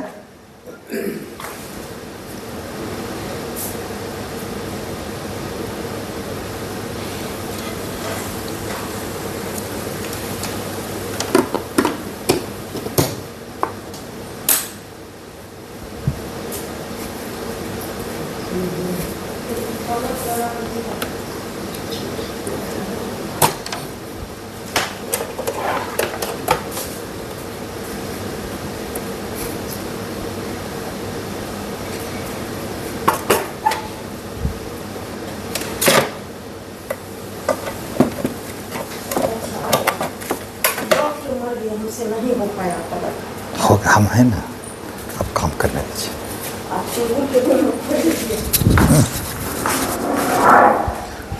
हाँ, तो अब जो है अब नेक्स्ट सवाल हम लोग बनाएंगे। कन्वर्सन में 2 प्रॉब्लम बनाए, अब इससे आगे बढ़ेंगे, सब काम होगा। चलिए नेक्स्ट प्रॉब्लम हम लोग करते हैं। इसका स्क्रीनशॉट ले लिए हैं आप, इसको डिलीट करते हैं।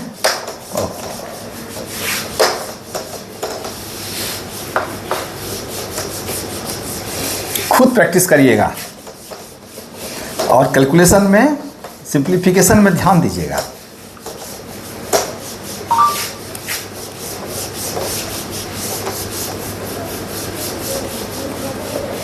चलिए अगला सवाल हम लोग जो सीखेंगे बहुत ही इंटरेस्टिंग है और ये बहुत बार आता भी है, बोर्ड में भी आएगा और आपको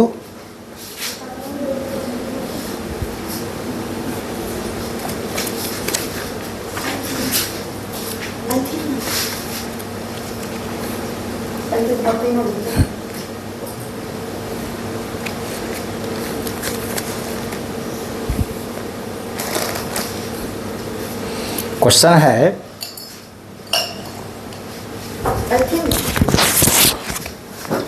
अब पहला वाला है टू चेक, फर्स्ट वाला एप्लीकेशन जो हम लोग लिखे थे क्या था उसमें, to check dimensional consistency to check dimensional consistency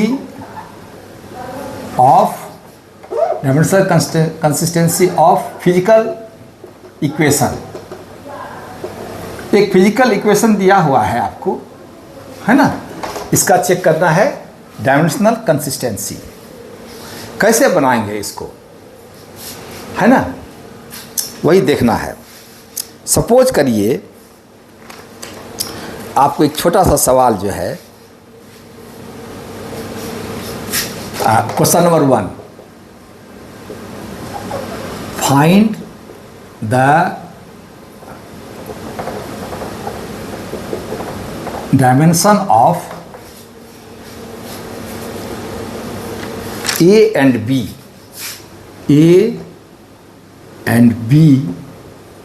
in x equal to A plus BT। ये क्वेश्चन है आपका, वेयर x क्या है, x इज डिस्प्लेसमेंट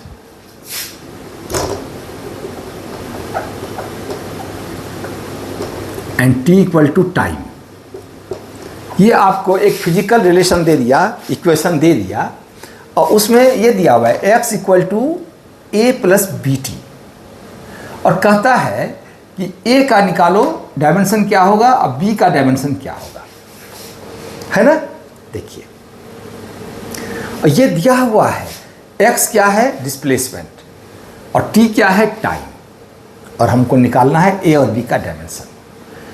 क्या होता है, ये जो है ना डायमेंशनल कंसिस्टेंसी मतलब होता है कि x LHS में जो क्वांटिटी है, फिजिकल क्वांटिटी है ना, और RHS में है, तो यहाँ पर A प्लस BT है, तो A का वही डायमेंशन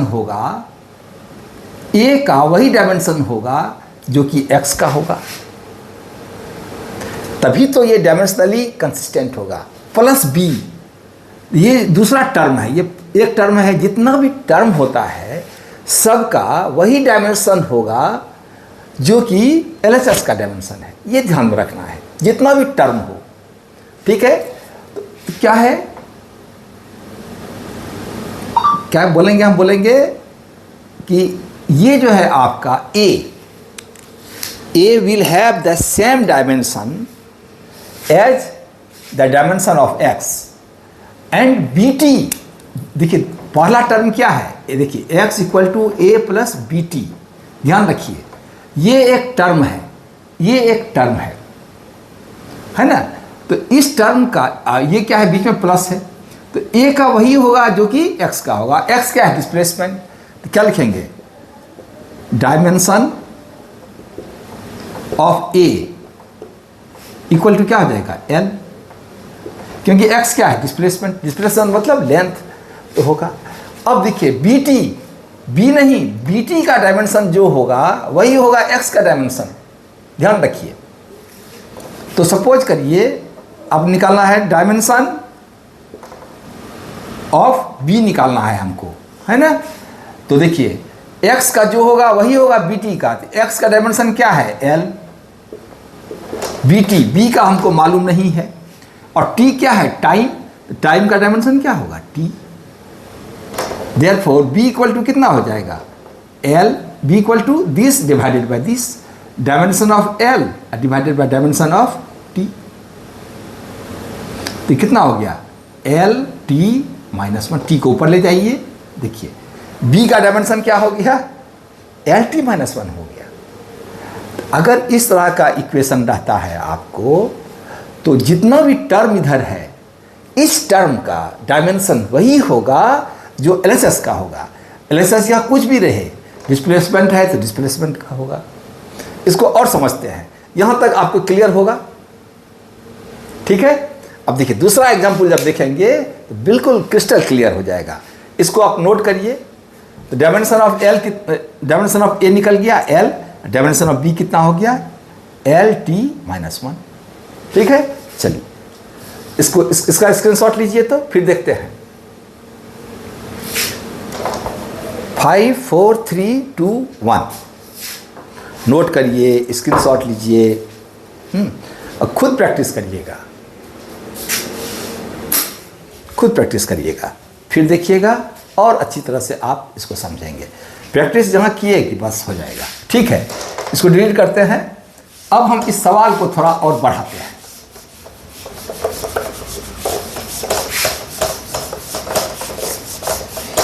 समझने के लिए, ठीक है ना, समझने के लिए बनाते हैं। दूसरा क्वेश्चन है आपका, find the dimensions of A B C D E इन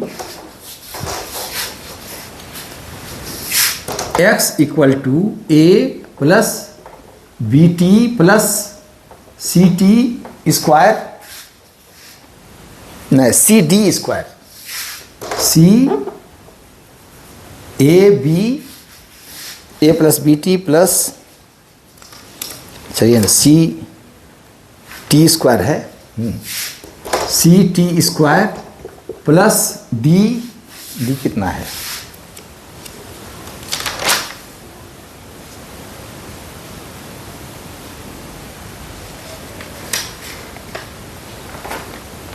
हाँ, D T cube divided by E plus T. देखिए ये सवाल है, find the dimensions of A B C D E in equation X equal to A plus B T plus C D square plus D T cube divided by E plus T, where x equal to displacement and t equal to time। देखिए ये सवाल बना लेंगे, इस type का कोई भी सवाल आपसे मिस नहीं होगा। आपको प्रिंसिपल ऑफ होमोजेनिटी क्या बोलता है,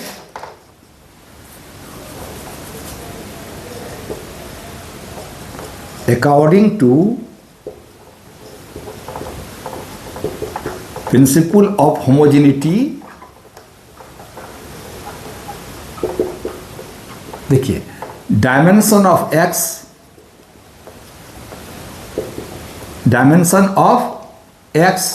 equal to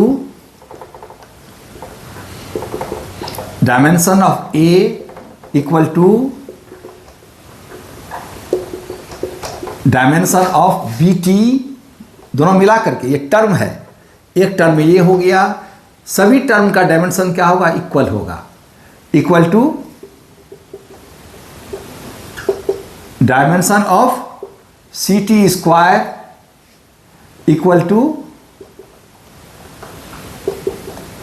dimension of D T cube divided by E plus T. देखिए फंडा, यही मेन फंडा है यहाँ पर इसको बनाने का। देखिए है ना, क्या है कि x का डायमेंशन जो होगा वही डायमेंशन a का होगा, वही डायमेंशन bt का होगा, क्योंकि bt एक दूसरा टर्म है, वही डायमेंशन ct स्क्वायर का होगा, वही डायमेंशन क्या होगा, इसका भी होगा, पूरे का। ये ध्यान में रखना है, बस काम हो गया। ठीक है, अब देखिए ये जब आप समझ लिए तो इसमें अब कुछ बचा नहीं है, तो हम क्या बोलेंगे कि डायमेंशन ऑफ ये कितना होगा, a, therefore dimension of a equal to क्या होगा, a का वही होगा जो x का होगा, और x क्या है यहाँ पर, डिस्प्लेसमेंट मतलब लेंथ। तो ये हो गया डायमेंशन, इसका मिल गया आपको। देखिए एक ही बार में मिल गया। अब dimension of B T, dimension of B T, तो बीटी क्या होगा, एल के इक्वल होगा। बीटी का क्या होगा, ये पूरा का क्या होगा, इसका, जो कि इसका है। अब देखिए बी क्या है आपका, नहीं मालूम है डायमेंशन, टी क्या है मालूम है, इसका dimension T equal to L. तो बी का डायमेंशन क्या होगा, डायमेंशन ऑफ बी कितना हो जाएगा, एल यहाँ पहले से है डिवाइडेड बाय, ये टी आ गया नीचे, टी, ये कितना हो गया, ये हो गया आपका L T to the power -1। देखिए बी का डायमेंशन हम लोग निकाल लिए, क्लियर है, गुड। अब सी का डायमेंशन निकालना है। सी का डायमेंशन क्या होगा, है ना, देखिए dimension of C T square, C T square वही होगा जो कि एक्स का होगा, C T square equal to L. अब देखिए सी का हमको मालूम नहीं है, और टी स्क्वायर क्या क्या हो जाएगा, कैपिटल टी ऐसे हो जाएगा इक्वल टू एल। देखिए अब ये देखिए सी का कितना हो जाएगा, एल तो पहले से है राइट हैंड साइड में, डिवाइडेड बाय टी स्क्वायर,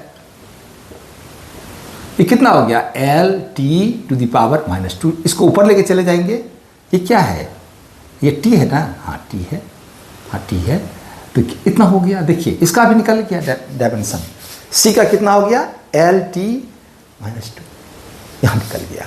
अब हमको निकालना है डी और इसका निकालना है, कोई बात नहीं है, निकल जाएगा।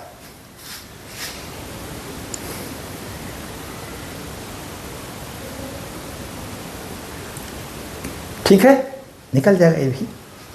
अब देखिए कैसे निकालेंगे,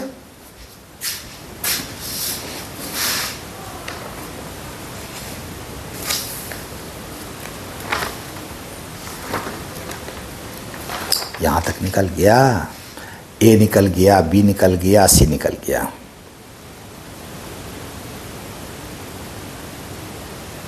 ठीक है, ओके, इसको आप नोट करिए, इसका आप स्क्रीनशॉट लीजिए।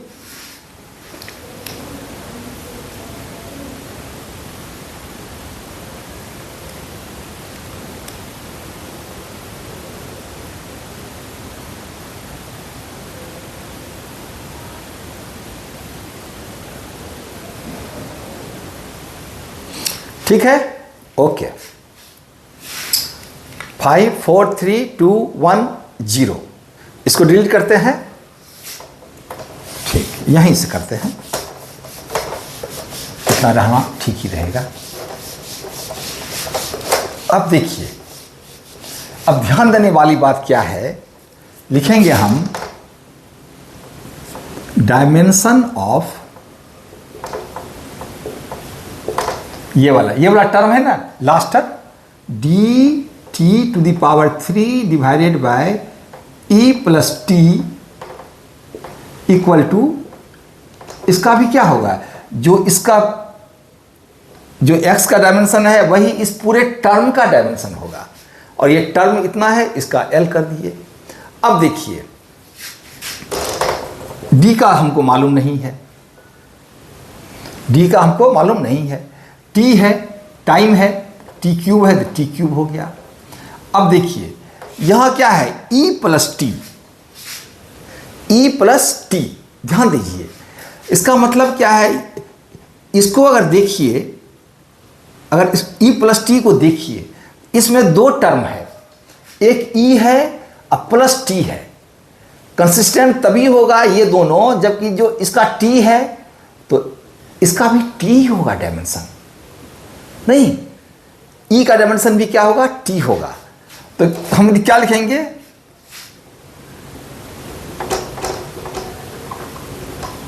Dimension of e equal to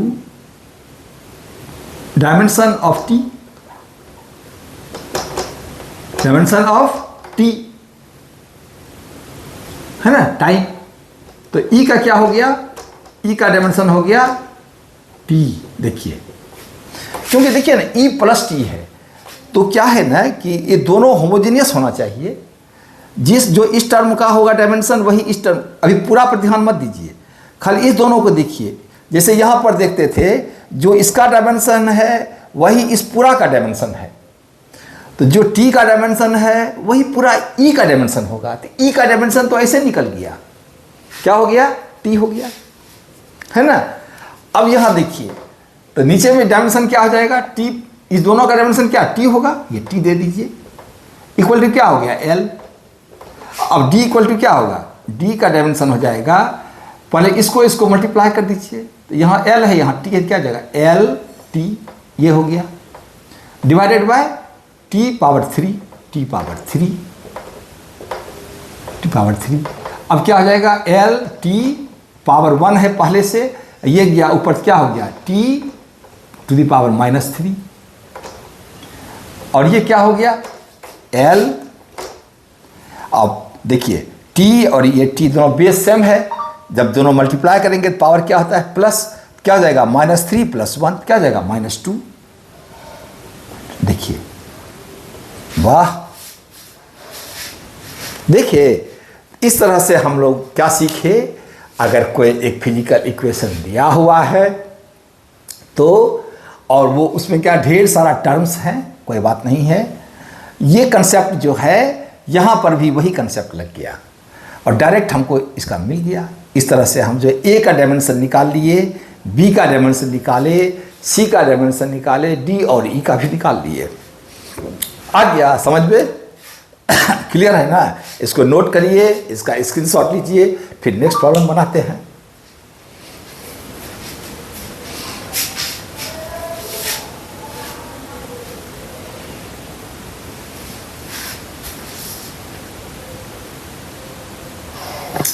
टेढ़ा मेरा हो रहा है लिखने में, लेकिन कोई बात नहीं, आप लोग सीधा लिखिएगा। चलिए 5 4 3 2 1, अब इसको डिलीट करने का टाइम आ गया है ना। अब देखिए नेक्स्ट क्वेश्चन बनाते हैं हम लोग। ये हम लोग क्या कर रहे हैं, डायमेंशनल कंसिस्टेंसी चेक कर रहे हैं। इसमें क्या दिया हुआ है, एक फिजिकल इक्वेशन दिया हुआ है, और हम लोग, और इसके पहले हम लोग क्या किए कि एक फिजिकल क्वांटिटी दिया हुआ है ना, उसको एक यूनिट से दूसरे यूनिट में चेंज किए। कैसे चेंज करेंगे उसको हम लोगों ने बनाना सीखा। अब अभी हम लोग डायमेंशनल कंसिस्टेंसी का सवाल बना रहे हैं। एकदम आराम से, जहाँ पर समझ में ना आए आप वीडियो को रोकिए, थोड़ा पीछे जाइए और उसको देखिए, आराम से देखिए, कॉपी कलम साथ में रखिए। जो प्रॉब्लम दिए हैं पहले आप जो है इसमें समझ लिए, समझने के बाद जो है खुद बनाने का ट्राई करिए, बस हो जाएगा। और इसमें तो कुछ सवाल बनाएंगे, क्वेश्चंस तो हजारों हैं, लेकिन कुछ कुछ ऐसा प्रॉब्लम बनाएंगे जिससे आपका फंडामेंटल बिल्कुल क्लियर रहेगा, जिससे कि आपको आगे का प्रॉब्लम बनाने में कोई भी प्रॉब्लम अनसीन भी रहेगा तो कोई दिक्कत नहीं होना चाहिए। क्वेश्चन नंबर 3, क्वेश्चन नंबर 3 क्या है, find the dimension of A and B, find the dimension of A and B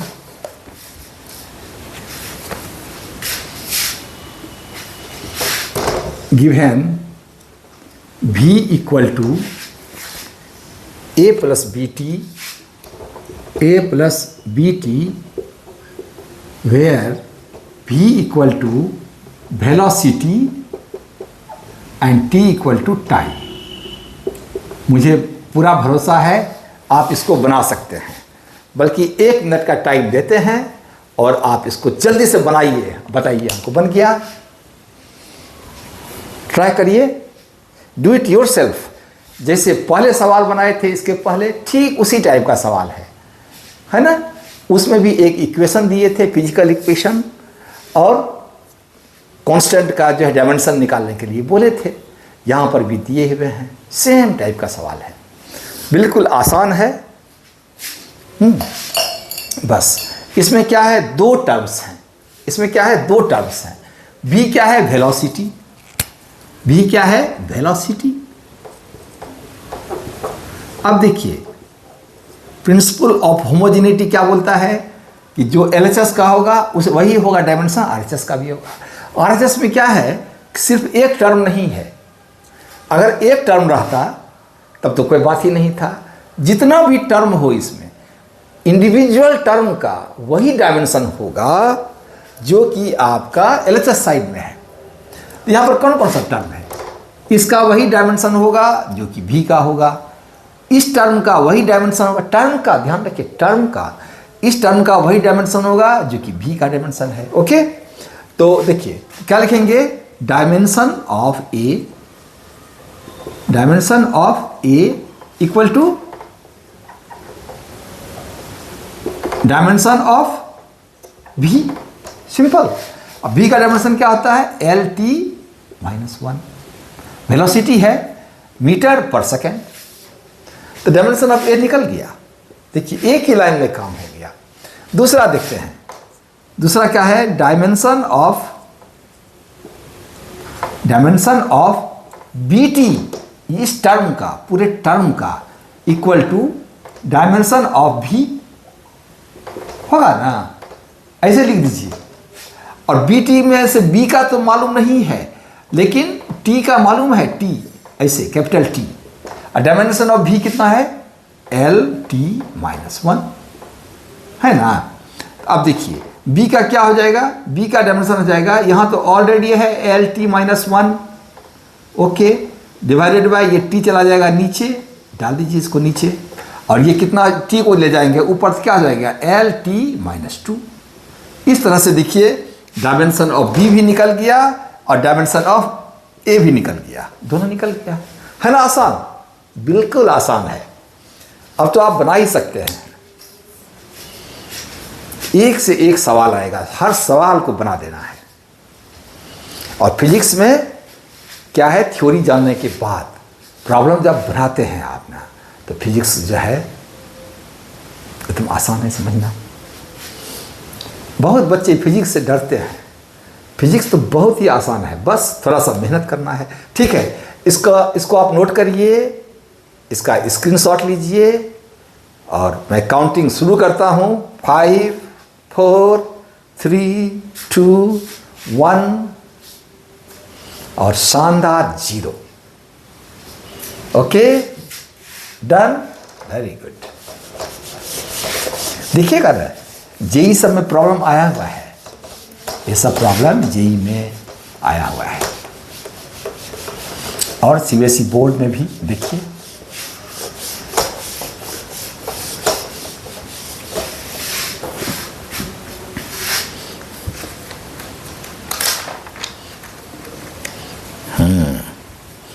अब हम लोग बनाते हैं और मज़ेदार सवाल बनाएंगे।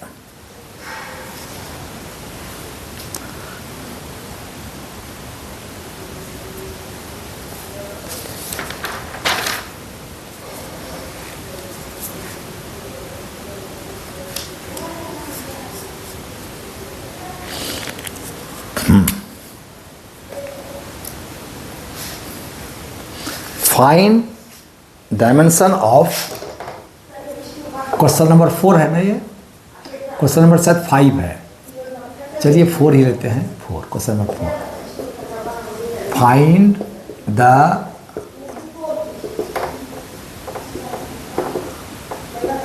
Dimension of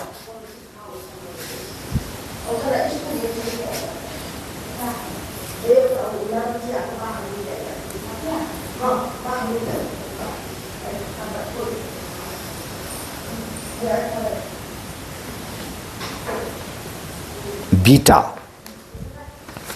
find the dimension of AW के, A नहीं, थोड़ा सा इससे हल्का सवाल बनाते हैं तब आपको मन लगेगा।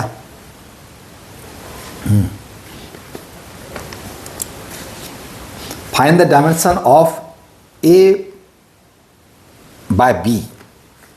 Find dimension of A by B given A by B का निकालते हैं, रेशियो का, ठीक ना। Given P equal to a minus T square divided by B X, where P equal to क्या है? Pressure, T equal to time and x equal to displacement. देखिए इसमें क्या करना है आपको, find the dimension of A by B, where, लेकिन कहीं कहाँ निकालना है, ये दिया हुआ है आपको, एक इक्वेशन दिया हुआ है, वेयर पी जो है क्या है? प्रेशर, टी क्या है आपका? टाइम, पी है प्रेशर, टी है टाइम और एक्स है डिस्प्लेसमेंट, ये दिया हुआ है। कैसे निकालेंगे सोचिए जरा सा, सोचिए। देखिए प्रेशर का डायमेंशन पहले देखते हैं क्या होता है। प्रेशर क्या होता है आप जानते हैं, नहीं याद है तो कोई बात नहीं है। प्रेशर का फॉर्मूला आप सिर्फ जानिए। प्रेशर क्या बोलते हैं? Force per unit area, force per unit area, है ना। तो प्रेशर का हो गया आपका, प्रेशर इक्वल टू क्या होता है? Force per unit area. Force को एरिया से डिवाइड कर दीजिए तो आपको क्या मिल गया? प्रेशर। अब फोर्स का क्या होता है? Dimension, dimensional formula M L T minus two. Force का क्या होता है? Mass multiplied by acceleration, force होता है मास। एक्सेलरेशन का क्या होता है? डिस्प्लेसमेंट का क्या होता है? एल। और उसको टाइम से डिवाइड कर दीजिए तो हो जाएगा वेलोसिटी, वेलोसिटी का क्या जाता है? L T minus one. उसको फिर टाइम से डिवाइड कर दीजिए तो हो जाता है acceleration, L T minus to. तो एक्सेलरेशन कैसे याद रखिए? डिस्प्लेसमेंट याद रखिए, फिर वेलोसिटी का याद रखिए, फिर एक्सेलरेशन का याद रखिए। एक्सेलरेशन हो गया एल टी माइनस टू और उसको मास से मल्टीप्लाई कर दीजिए, ये हो गया फोर्स का, डिवाइडेड बाय एरिया का क्या होगा? L square, length into length, ये हो गया। याद अगर नहीं है और याद रखने का जरूरत नहीं है, समझिए बात को, है ना, कुछ का अपने आप आपको याद रहेगा। ये हो गया एम एल, देखिए यहाँ वन है, यहाँ क्या हो गया? One minus one, L one, L minus two और टी माइनस टू तो है ही। ये कितना हो गया? ये हो गया आपका M M L minus one, one minus two कितना हो गया? माइनस वन और टी माइनस टू। देखिए ये आपका प्रेशर का निकल गया ये। अब एक चीज़ आप ध्यान से देखिएगा कि एलएचएस में इधर तो एक ही टर्म है, एलएचएस है प्रेशर, तो आरएचएस में जो कुछ भी है उसका एक ही टर्म है, उसका क्या होगा? डायमेंशन वही होगा जो प्रेशर का है। आरएचएस में एक ही टर्म है और उस टर्म में जो कुछ भी है उसका क्या होगा? जो कि प्रेशर का है। क्लियर है ना? ठीक है, ओके।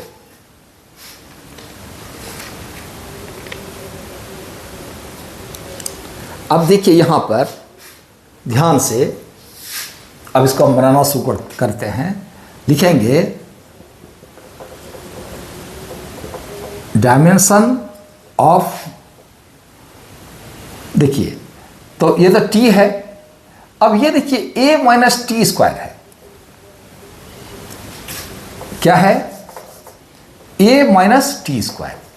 अब ध्यान से सोचिए, सिर्फ इसको देखिए, सिर्फ इसको देखिए, ए माइनस टी स्क्वायर, इसमें दो टर्म है, एक टर्म ए है, दूसरा टर्म टी स्क्वायर है।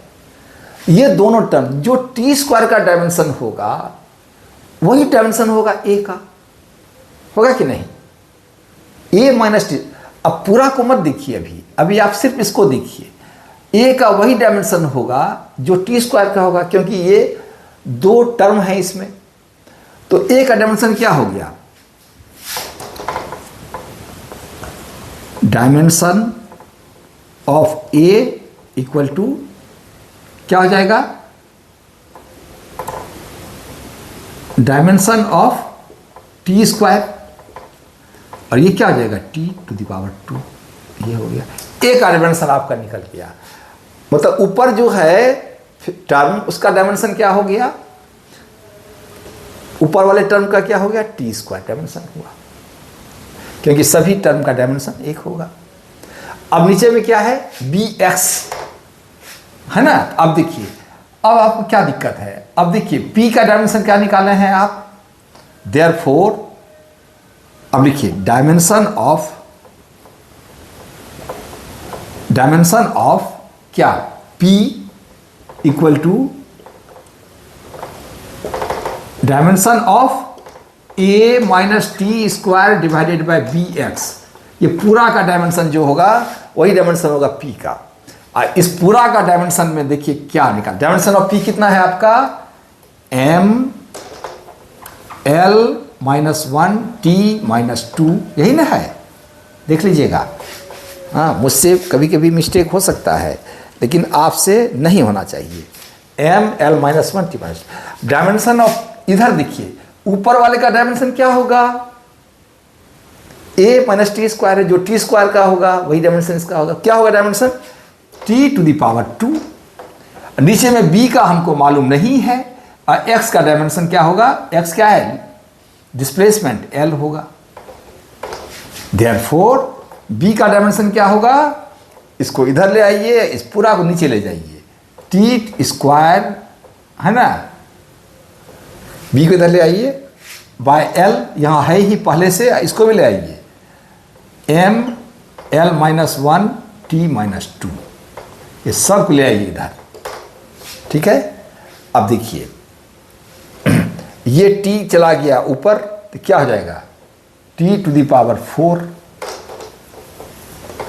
t पावर क्या हो जाएगा 4।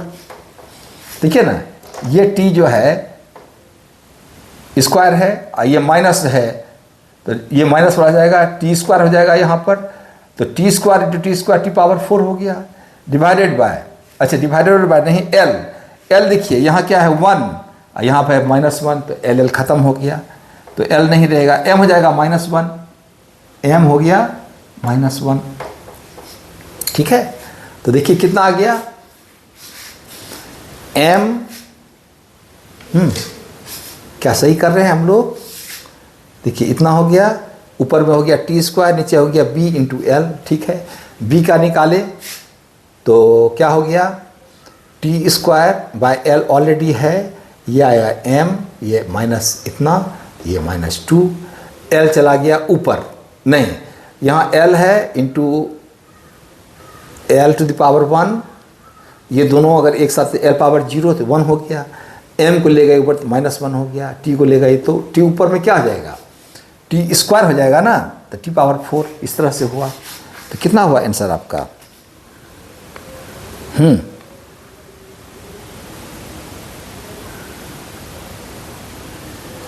बी का कितना आया हमारा, बी का डायमेंशन,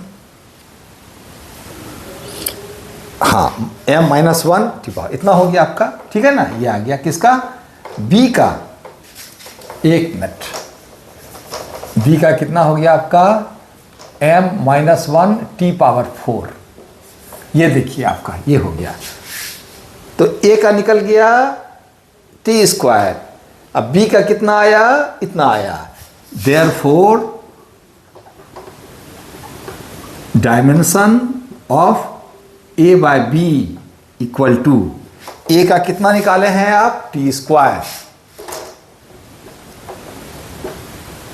और बी का कितना निकाले हैं, M to the power minus 1 T to the power 4।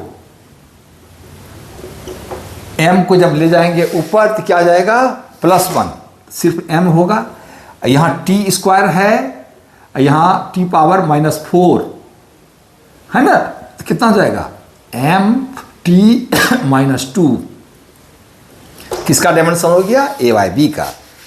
देखिए M T to the power minus 2, clear हुआ ये वाला। मेन चीज है क्या, आपको कोई भी टर्म रहता है ना, तो उसके इस टर्म का डायमेंशन इक्वल होगा, वो कंसेप्ट हम लोग यहाँ लगाए।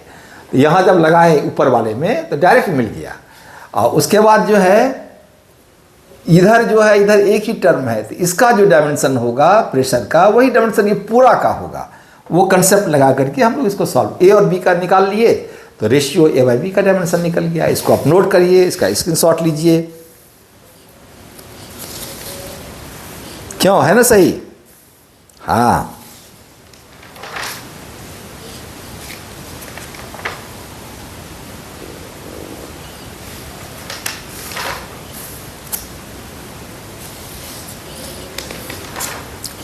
अभी चलिए एक आध सवाल और बनाते हैं इसमें।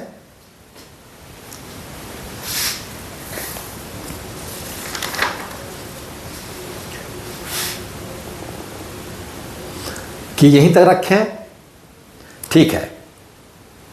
आज यहीं तक रखते हैं, आज यहीं तक रखते हैं। आप इसको जो है खूब ध्यान से पढ़िए और जो है नेक्स्ट वाले में हम लोग ढेर सारा सवाल बनाएंगे। और तीसरा एप्लीकेशन जो है आपका कि find relation between various physical quantities, है ना, वो निकालेंगे। उसमें भी एक से एक सवाल बनाएंगे, है ना। सीबीएसई बोर्ड, है ना, वो हो गया, जेई मेंस हो गया, एडवांस्ड हो गया, इस सब का प्रॉब्लम बनाएंगे। ओके, फंडामेंटल्स क्लियर करेंगे। Till then good luck, work hard.